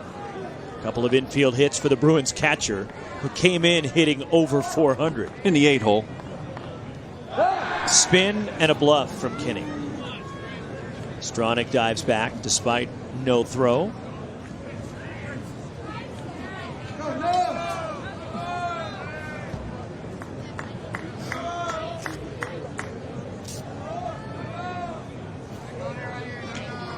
Two gone here in the home half of the 6th inning. Approaching 100 pitches, Peyton Kinney. Strike 1. It's a big run out at second base in Stronach, Roxy. It's a 5-1 lead right now. Obviously, it's a tough road for Omaha to score 4 runs against the best pitching team in the entire country, but Stronach is a big run out there. 0-1 the count. A look back, Kinney's 1-strike pitch, and Cardenas takes high. 1 ball, 1 strike. That wouldn't be surprised, Roxy, if this is Kinney's last inning. They're double-barreled in the bullpen down there. Next pitch is going to be his 100th. Runner at second with 2 outs. The Summit League Pitcher of the Year. 11-1 this year, Peyton Kinney. And it's fouled back. Yeah, everything that Kinney's throwing for the most part, Roxy, is elevated up in the zone, and that's not a good sign when you're throwing off-speed pitches. I mean, Kinney's a guy that, all right, pitched in high school and was hoping to pitch somewhere in college. Nobody looked at him. He goes to junior college, and his plan was to go pitch at JC, then join the police academy. And he never even thought something like this would happen for him. And having the year that he's having, it's great to see, and a terrific young kid. 1-2 pitch in the dirt, smothered by Bonar. And he has aspirations of going to the next level, and he wants to pitch until somebody will pull the uniform off of him. Well, Evan Porter, we talked to him. You asked him, what do you see? Do you see him playing at the next level? He didn't even hesitate. Yeah. Absolutely. Do you see it? Absolutely. I mean, you don't have to throw 95 to play pro ball as a pitcher. Full count on Cardenas. If you have the ability as a pitcher, and again, you can go back to the Greg Maddoxes of the world who were not overpowering, Hall of Fame guys, right, who located, they changed speeds off their fastball, but pitching is all about timing. And I mean, timing is messing with the hitter's timing. Your ability as a pitcher to throw something That's not the same speed all the time. Throw a fastball 91, throw a fastball 88, throw one 86. With the splitter that he's got. 3-2. Got him. There it is. Gets the strikeout. 3 strikeouts in the inning for Kinney. We're through 6 in Los Angeles. Number 1, UCLA. A 5-1 lead on Omaha.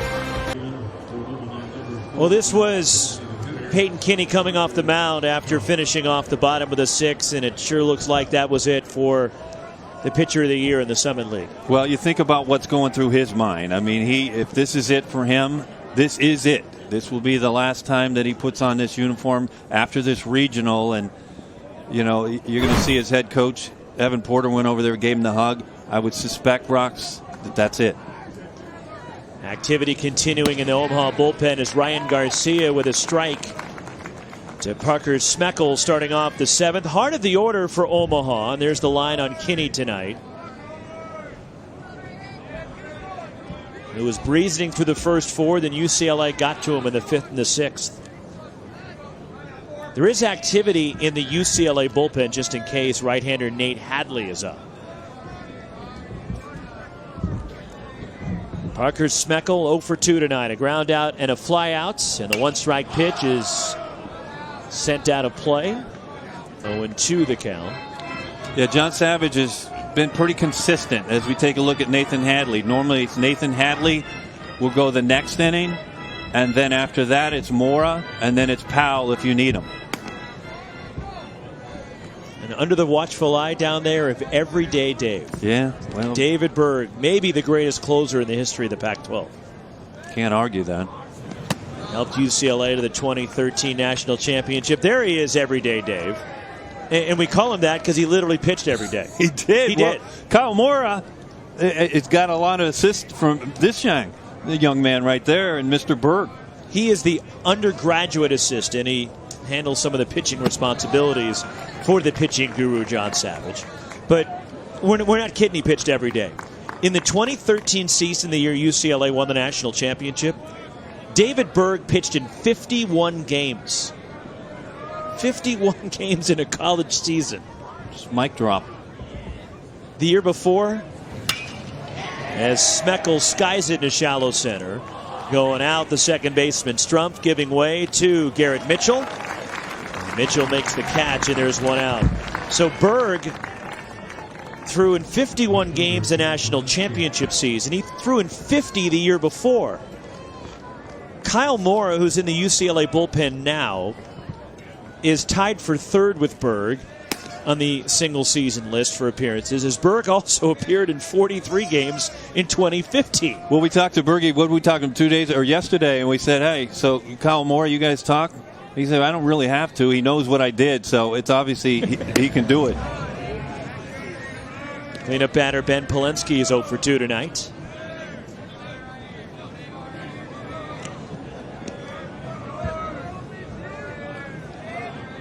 And to nobody's surprise, Kyle Mora is up in the bullpen with Hadley.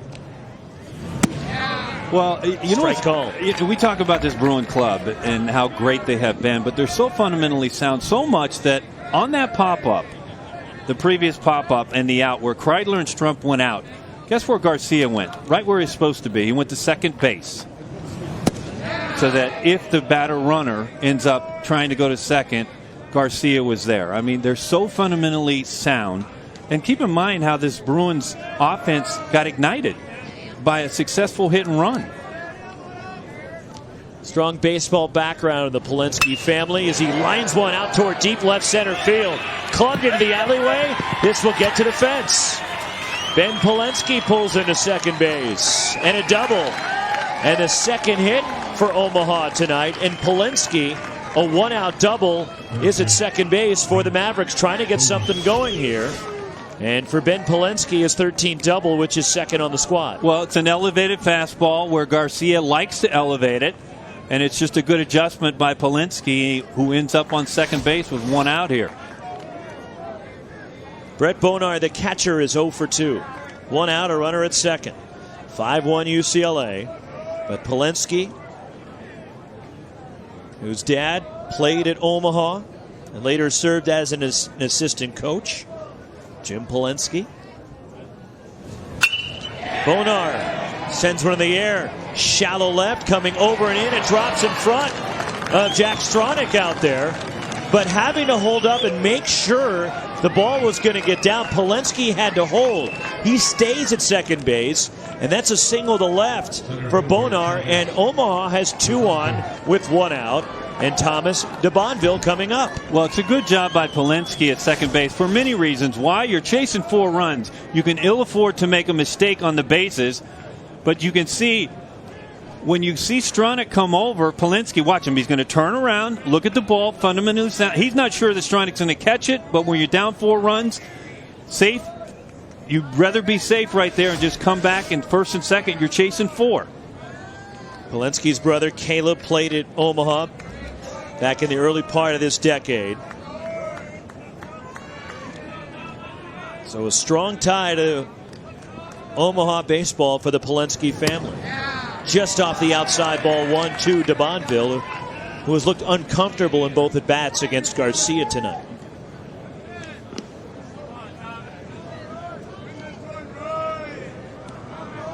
We're in that situation where John Savage is counting outs. He knows he needs 8 more outs. Polensky at second, Bonar at first. 1 out. Garcia's pitch. DeBonville skies it out of play. 1-1 on Thomas DeBonville, and what a catch he made back in the 5th inning on a ball hit by Jake Priest. Evan Porter's team looking to bounce back here.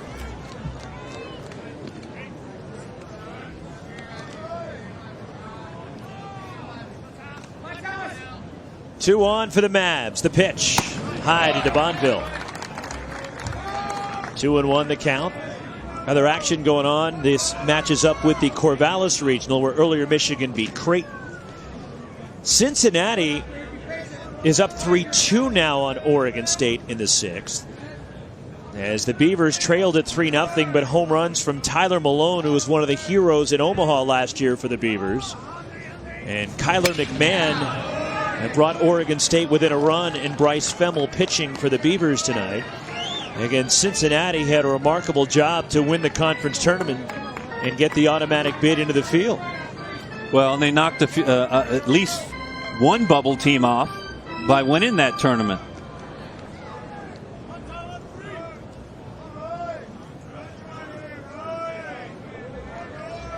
A.J. Bumpus just homered for the Bearcats. 4-2 Cincinnati in the 6th. The pitch in the dirt, and it's full on Thomas DeBonville, 3-2. You know what's interesting, Rox? We talked about how efficient Ryan Garcia has been. He hasn't been in the 7th inning with 79 pitches in a long, long time. But with that being said, he's not used to being out there in the 7th inning most of the time. So does it, it could be mentally, he in his mind. Swinging a high fly ball, DeBonville to left with room. Jack Stronach camps under it, and the runners have to go back 2 away. But to finish the point, mentally in his mind, he's thinking, hey, I'm normally coming out at this point in time of the game. So, a lot of times playing sports is mental. And again, only at 80 pitches, but I think when Ryan Garcia, out of his corner of his eye, he can see double barrel in his own bullpen. In his mind, he's probably thinking, this is probably my last inning. 2 on, 2 out. Jack Lombardi, the left fielder, is 0 for 2, a strikeout and a ground out, as Mora and Hadley continue to get loose in the UCLA pen. Well, my guess is if Garcia gets out of the 7th inning unscathed, then they'll go to Mora. If he leaves this inning, they'd go to Hadley.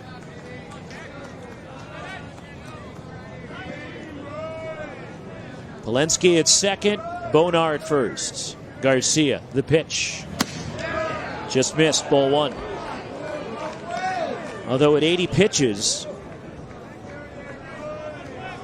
could see if Garcia squeezes through this.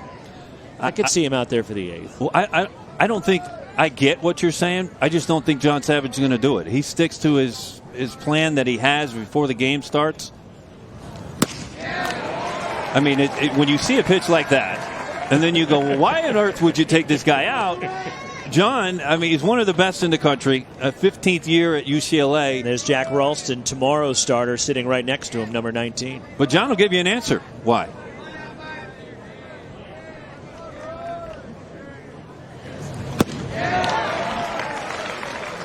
When I see that, it's telling me a lot. It's 1-2 on Lombardi.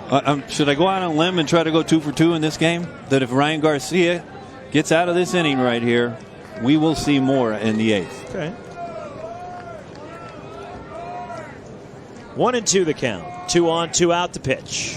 Got it. Struck him out. Garcia with the strikeout. Stretch time in L.A. 5-1 Bruins. Well, our game 1 this afternoon, the LMU Lions behind. Cody Paiva. They were dominant against the best offense in the Big 12. And LMU would get just enough offense. Kevin Esquera. And the RBI from Tommy Delgado. And LMU, a 3-1 win to move into the winner's bracket. And the Lions will play the winner of our matchup coming your way tomorrow night at 7 Pacific time. Elimination game at 2 Pacific tomorrow. Baylor will play the loser, so a quick turnaround for the team that drops this one here tonight.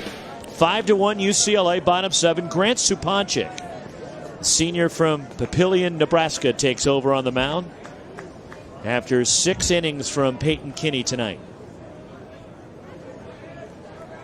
5-1 UCLA, bottom 7. 9-1-2 for the Bruins as Matt McLean leads it off. Well, if this score holds, UCLA advances to play LMU tomorrow night. It'd be the 3rd time that LMU and the Bruins have hooked up. The Bruins have beat LMU twice. They shut them out once 5-0, and then won the second game. But you know, these midweek games, the Bruins, the WCC, they all play each other. So there is no intimidation going on. 2-0 pitch to McLean. It's a strike from Supanchik. It's 2-1. You look at who these Southern California teams have to play midweek. Cal State Fullerton, the dynasty out there, right? The Long Beach State. Of course, Long Beach State was down this year. Deep foul ball off the bat of McLean. Out of play. 12th appearance for Supanchik. 2-1. 3.96 ERA for the senior right-hander. 6 innings from Kinney, gives up 5 runs, 7 hits with 7 strikeouts. Matt McLean, a grounder to third from Weedy. Quickly gets rid of it, and the dig at first base by Rogers for the out.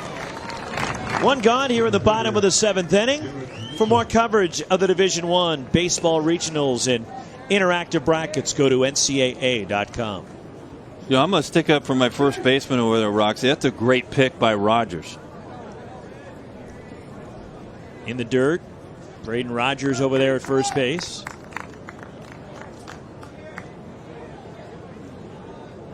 One gone in the last of the 7th. Garrett Mitchell back to the top of the order. He had the big hit, a 2-run single back in the 3-run 5th. Well, I thought at the time I was super surprised that Kinney, who had much success with Garrett, throwing him off-speed pitches, started him with that fastball right down the middle, and Mitchell jumped on it just like that and extended the Bruins, actually got the lead for the Bruins, put them up 3-1 at that point in time, and then the wheels kind of fell off. It's been hitters 5 through 8 tonight, even though Mitchell did have a big hit. 5 through 8 in the UCLA lineup is Supanchik's pitch, a high chop back to the mound, third base side, and Supanchik just does get Mitchell at first base. 2 outs in the home 7th. Ryan Kreidler coming up. But hitters 5 through 8 in the UCLA lineup tonight have scored for the 5 runs, and they're 6 for 12.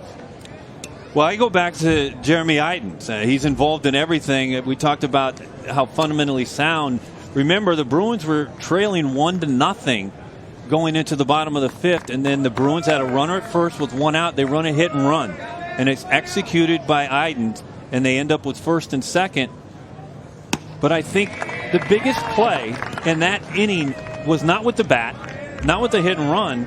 but it was the base running, Roxy, by Jeremy Idens to tag up on the sac fly by McLean, and him, Cardenas, right behind him. 1-0 pitch fouled off by Ryan Kreidler. Tags up to get in scoring position, second and third with 2 outs, and then the big hit by Mitchell.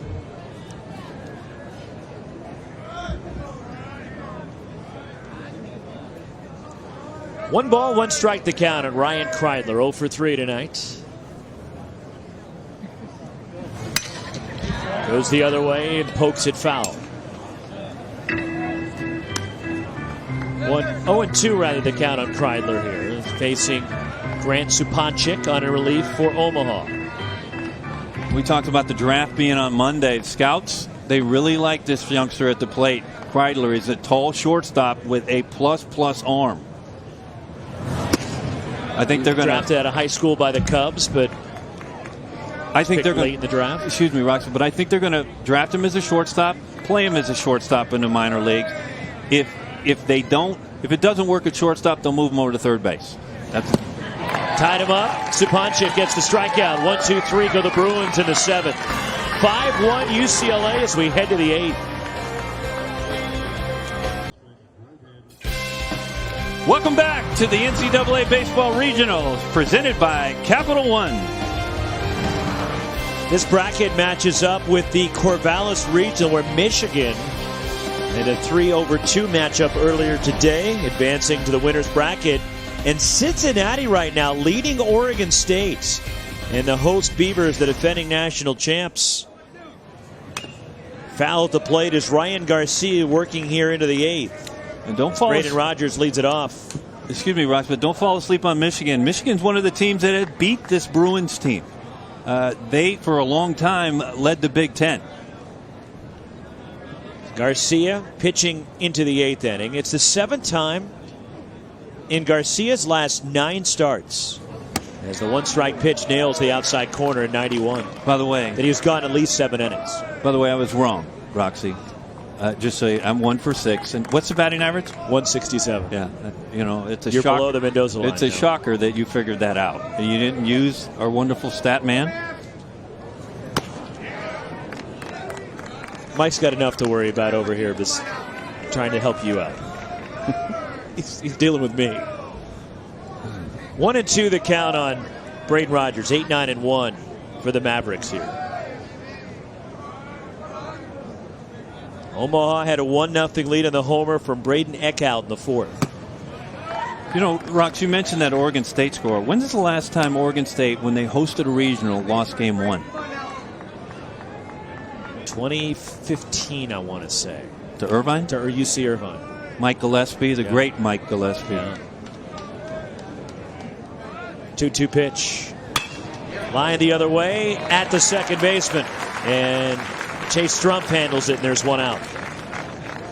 Garcia at 89 pitches through 7 1/3. And now the 9-hitter Max Gam coming up for the Mavs. Second baseman Max Gam.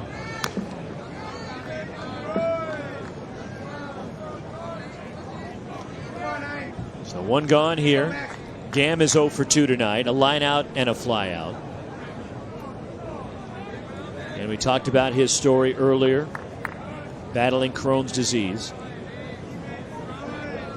Amazing to see him performing well at a high level. Fouls this pitch away. Well, if this score holds, we don't know what's going to happen tomorrow when Omaha plays, but when we were around these kids for Omaha yesterday, Rox. I mean, what a great group, first off. Great group, and I mean, kudos to Evan Porter. I mean, a club is led by their skipper, and they take on their personality, but these are some great kids over there.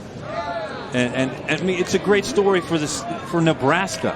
When you think about 3 teams being in the postseason in Nebraska, led by Darren Erstad, and then Creighton, who was up at the Corvallis Regional, and then Omaha. I mean, and they take a lot of pride in that. That yes, they battle Creighton and Nebraska in midweek games, and they want to beat them badly. But they also cheer for them in the postseason because it's a friendly rivalry, and they hope the best for their brothers in state. Absolutely. 2-1 to Gam. Lined over third and a hit for Max Gam. A one-out single, fourth hit for the Mavs. Back to the top of the order and Braden Eckhout. You know, Rox, to just talk about that a little bit further, Darren Erstad was asked in the postgame conference interview at the Big Ten tournament in Ameritrade, and they asked him about the other two clubs, and Darren said flat out, if you think I'm going to say something bad about those guys, I'm not. It isn't like we hate each other. We actually are happy for them to advance. They're all in different leagues. Creighton's in the Big East. Of course, Nebraska is in the Big Ten, and you have Omaha in the Summit. As John Savage, a slow walk to the mound, is Garcia, 93 pitches, 1 out in the 8th. And a runner at first base, and there is activity in the bullpen. Kyle Mora has been up and throwing the last couple of innings. You're at the top of the lineup for Omaha. Also, there is the closer as well. And you got to remember, Eckhout, who is at the dish right now, hadn't been really fooled by Ryan Garcia. He's had some good at-bats. So you might think John Savage is out there. I don't know if he's buying time or he's saying, hey, Ryan, I'm going to give you an opportunity to get this guy out. Plate umpire Greg Howard going to break it up. As John Savage still talking to Ryan Garcia. And he's going to stick with the Pac-12 Pitcher of the Year here. And you're right, Eckhout has not been fooled. Hit the home run in the 4th inning, and they ruled it an error in the 6th, but a ball that easily could have been a hit. He scalded that ball at Matt McClain that skipped off the glove of the third baseman. Took a funky hop on McClain over there at the hot corner. This is what I really love about what John Savage and how he handles the pitching staff. You know what he did? He probably went out there and challenged Ryan Garcia. Can you get this guy out or not? If you can, show me. And he left him out. I guarantee you. I mean, John Savage likes to challenge his pitchers, and that's how they get better. Gam the runner at first base with 1 down. Garcia's pitch. Strike of the knees. 0-1. You see the different location on that fastball? Now, he has thrown Eckhout fastballs up in the zone, up in the zone, up in the zone. And let's see with this next fastball if it's down in the zone.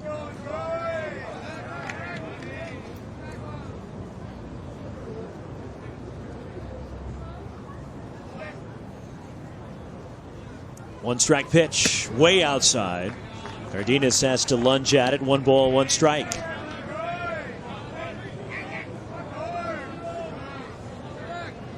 UCLA, school record 47 wins, 24-5, winning the Pac-12. John Savage, the Pac-12 Coach of the Year.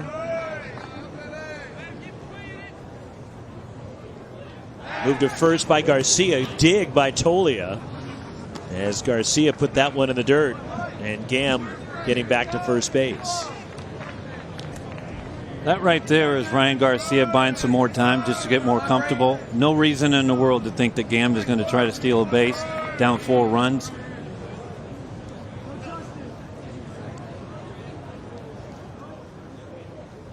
And then move to first, and Gam, no, they called a balk. And it's a good call, Rox. A balk against Garcia, and the first base umpire, Marcus Petillo, calling for it.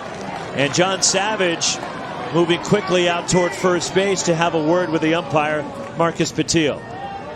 Well, I would focus on the right knee of Garcia. It cannot buckle before that ball starts going to first base.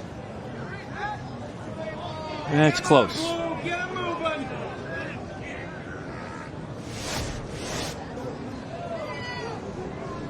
So John Savage not happy with the explanation.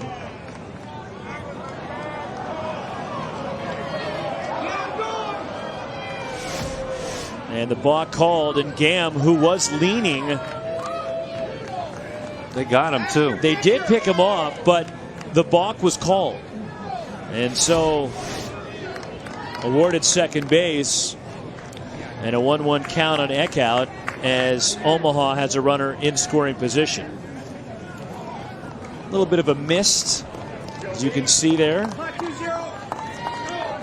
on this Friday night. That's why you don't wash your car around here, but except once a month. That marine layer. Garcia's had to deal with some traffic here the last couple of innings. He has. He's up to 95 pitches.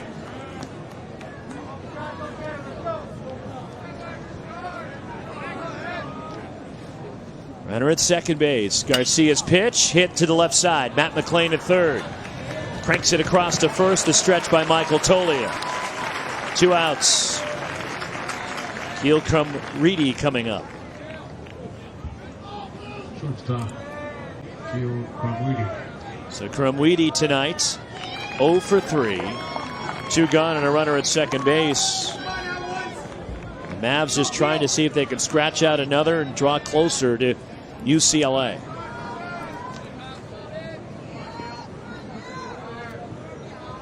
LMU anxiously awaits the winner tomorrow night. And the loser will turn around and play Baylor in the first game tomorrow in an elimination game. Ball 1 to Krumriede.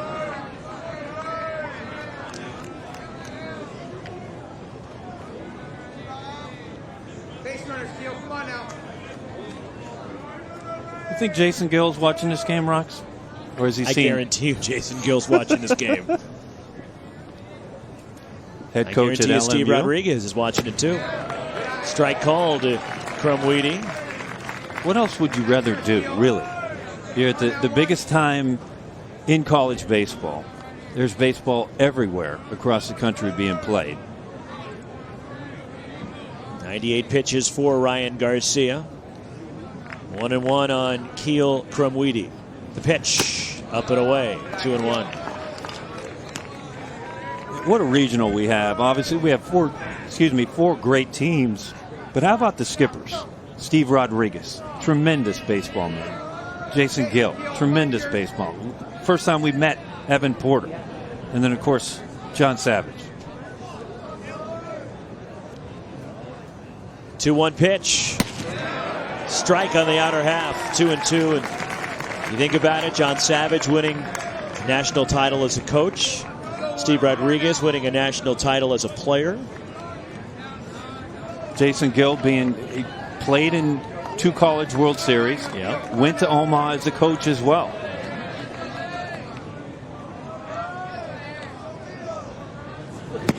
Strike 3 called to the knees, and Garcia gets out of it. 6 strikeouts for the Pac-12 pitcher of the year. 5-1 UCLA. Well, the Bruins won their national championship. David Berg closing it out. Pitching and defense were the keys to the Bruins' first national title as they went 5-0 in Omaha under John Savage, beating Mississippi State in the championship series. And the first team to go through the College World Series without allowing more than 1 run in every game. I get goosebumps.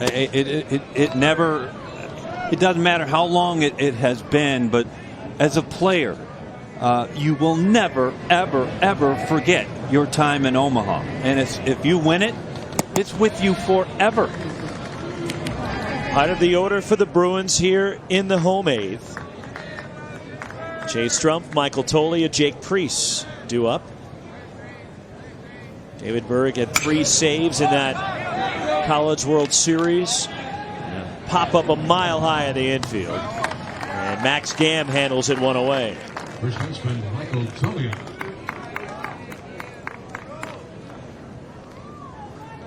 So 1 gone, and that'll bring up the cleanup batter, Michael Tolia, who's 0 for 3 with a couple of strikeouts tonight.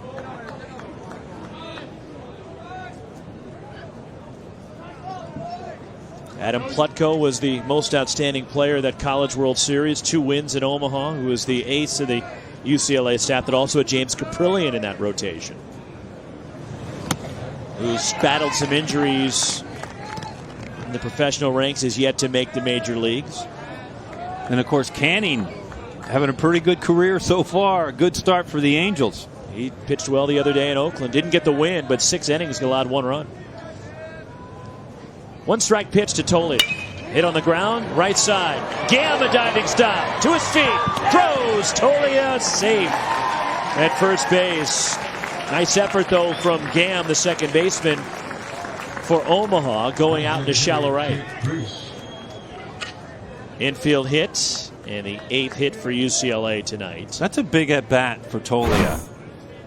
Here are the odds, by the way. Odds? According to our friends in the desert.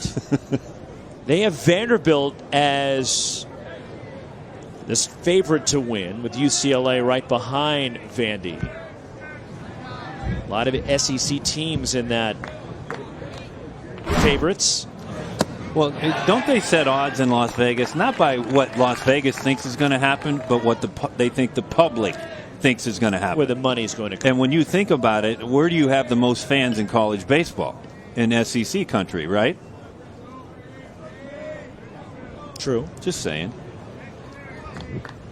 Tolley at first. Jake Priest, the one-strike pitch. And it's 0-2 on the Bruins DH, who doubled and scored in the 6th and drove in a run.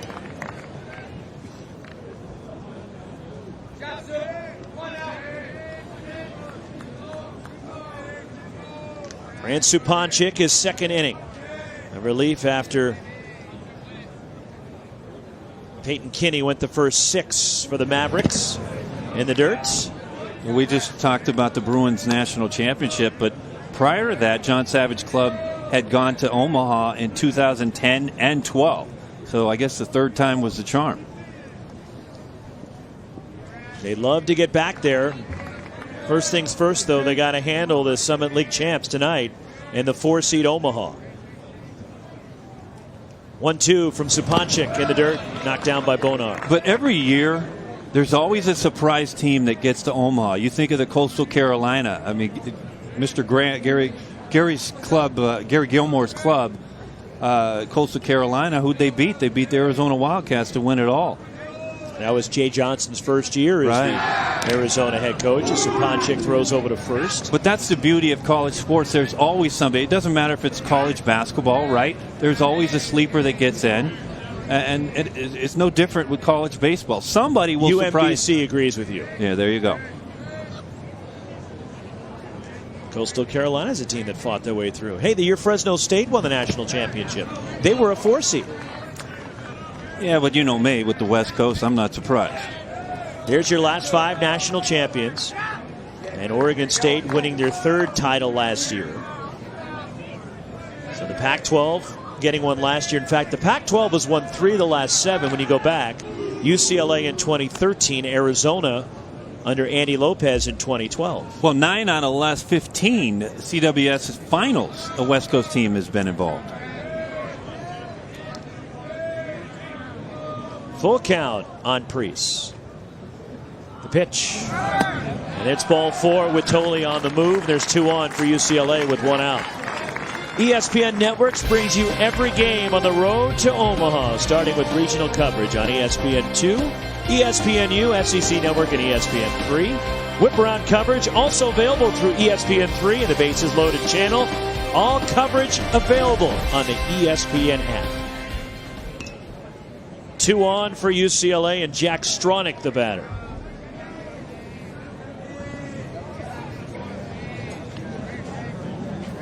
Two hits for Stronach tonight. He's 2 for 3. He's driven in a run. He scored another, and he drives this one out toward right center. Coming over and in and handling it for Omaha, Thomas DeBonville. Tolia back to second. Jake Priest at first base. There are 2 away. Jeremy Idens. Jeremy Idens now the batter, 1 for 3. You know, I was going to tell you about Michael Tolley, who got that infield hit, Roxy. Michael had struggled the entire night. And I can't tell you how important that is in your last at-bat to get that hit, to have a good feeling when you leave this game, and it kind of gets you in a better feeling for tomorrow's game. All right, Nostradamus. Will Ryan Garcia go out there for the 9th? Absolutely not. The pitch. Supancic misses low and away. Ball 1 to Jeremy Idens. Now, if he goes back out there, make me 1 for 7. What's that average? 143. You are sick that you figured that out before I asked. Oh, my gosh. 1-0 pitch. Idens to right, going back. Polensky is there, puts it away. Bruins strand 2 as we go to the 9th. Heart of the order for Omaha.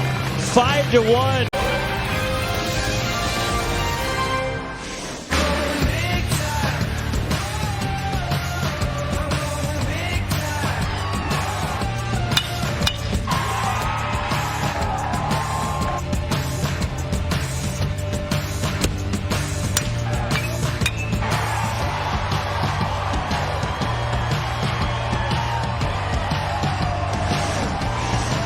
To the 9th we go. 5-1 UCLA, and the Pac-12 pitcher of the year out there to try to close this one out himself.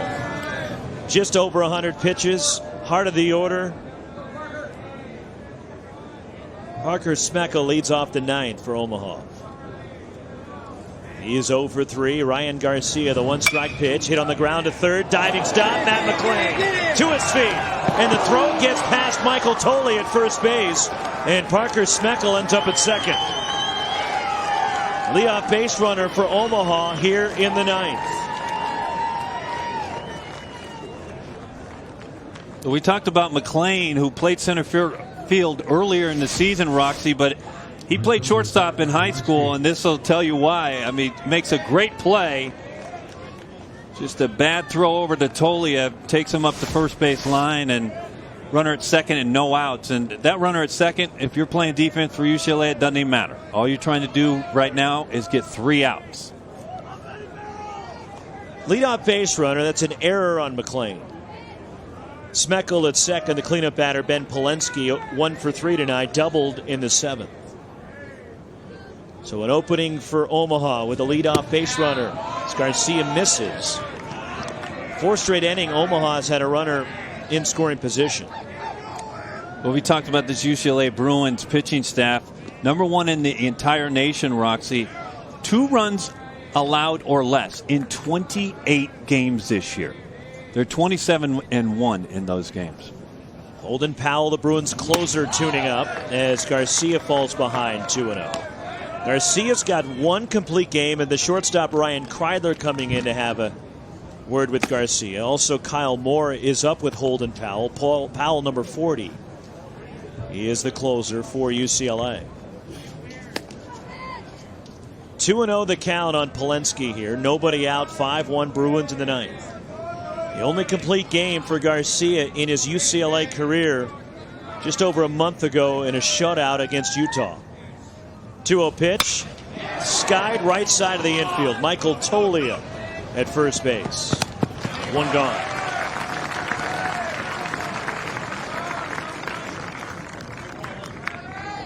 Brett Bonar, the catcher, coming up for Omaha. The Bruins squad, the #1 overall seed in the tournament, trying to win their opening game here. And the winner will play LMU tomorrow night. The loser will turn around and play Baylor tomorrow afternoon. Catcher Bonar. Pitch. Fastball just missed outside, ball 1. Again, all you're trying to do if you're a Bruins, you're playing defense, is get an out. That run at second base means nothing. 2 more outs to put a lid on this W.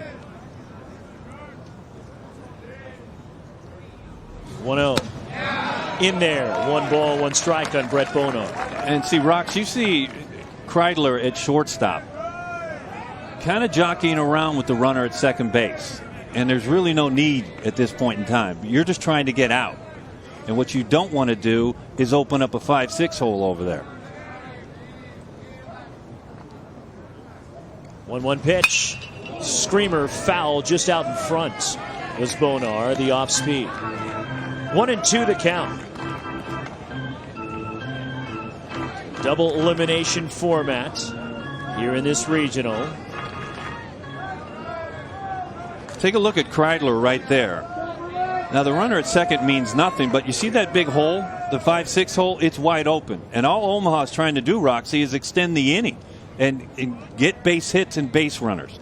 And when you have a shortstop who is behind the runner at second base, facing a right-hander that's still throwing 93, there's a pretty good chance he could hit the ball the other way. 1-2 the count. The pitch. In the dirt, laying off his Bonar. 2-2. Garcia now 110 pitches. Evan Porter. 3rd year as the skipper at his alma mater. You know that Garcia wants to finish what he started. You had him out 2 innings ago. I did. I'm 1 for 7. What is that? 143. Yeah, very good, Rob. The Wesso meters at 143. Very good. 2-2. And if he loses him, John Savage, I think that'll be it for Garcia. He's got Powell ready to go. You trying to go 1 for 1? Dipping my foot into the pool. Jack Ralston, who will start tomorrow, flanking right next to the head coach. 3-2. Hit, back up the middle, a line drive for a single by Brett Bonar. Around third, Parker Schmeckel comes home, and it's 5-2 UCLA. Brett Bonar with his second hit tonight. That's solid line drive. And he drives in a run. And the tying run for Omaha is in the on-deck circle as John Savage. That may be it. He gets up, takes off the glasses, makes the walk to the mound. And Holden Powell has been tuning up. The lights-out closer for UCLA. Part of the #1 pitching staff in America. And he does go to the bullpen here. So a 5-2 lead for UCLA, 1 out in the ninth. As Omaha has gotten a run on the RBI single from Bonar, he's aboard. With Thomas DeBonville due up. Now these Bruin fans are already up on their feet. What a job by Ryan Garcia. And it's not Holden Powell. He goes to Mora. So Kyle Mora comes out of the bullpen for UCLA. Ryan Garcia, the Pac-12 pitcher of the year, exits here in the ninth. 8 1/3 innings for the Pac-12 pitcher of the year. Ryan Garcia gives way here in the ninth as John Savage goes to the bullpen with UCLA leading at 5-2. And he doesn't go with the closer. He brings in Kyle Mora and not Holden Powell as the junior from Los Alamitos, who makes his team leading 44th appearance. He's 3-2, does not have a save, and a 2.22 ERA. Interesting move by John Savage. Well, it is in many ways because this is the same safe situation with the tying run on deck. But if you ask John Savage why he did it, he's going to tell you, and he's going to have an answer. I mean, Kyle Moore is not a hard thrower, so he induces a lot of lazy ground balls at times, and that's what the Bruins need right now is a ground ball. Thomas DeBonville 0 for 3 tonight. Bonar at first, 1 out, and a swing and a miss.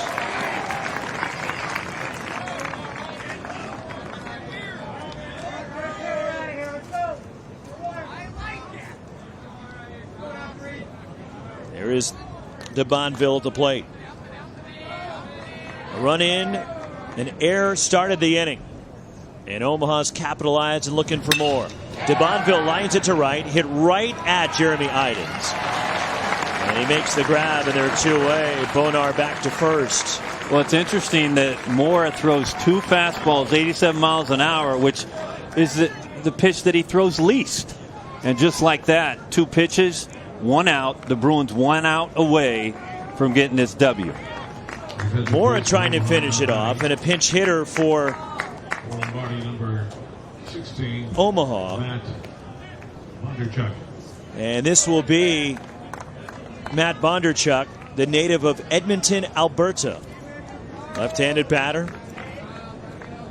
So Bondarchuk pinch hitting here in the ninth. He's battled some injuries this year. Hitting .267, he's driven in 12. So Bondarchuk the batter. 5-2 UCLA trying to close it out. Batting for Lombardi in the 7th spot in the order, and Bondarchuk takes a strike. And if you're guessing, yes, hockey is in his background.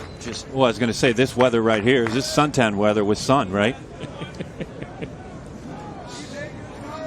Matt Bondarchuk, the junior pinch hitting. Facing Kyle Mora. Brett Bonar at first base. Michael Tolia not holding the runner. And the 1-strike pitch. And missed a bit upstairs from Mora, 1-1. Bondarchuk has battled an arm injury the majority of the season. That's why he's been relegated to either being a pinch hitter or DHing this year. 1-1. Bonar at first, the pitch outside. And Bondarchuk, who lost his father back in November. His dad Darren died in a horrible industrial accident. Passed away at just 52 years of age last November.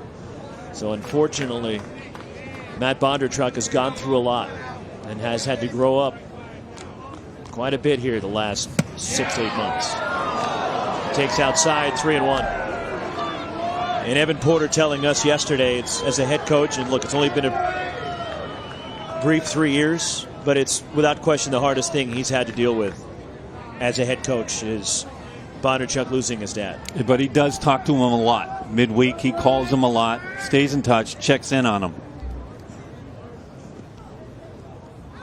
3-1 pitch. Popped up, left side. Matt McClain crossing into foul ground.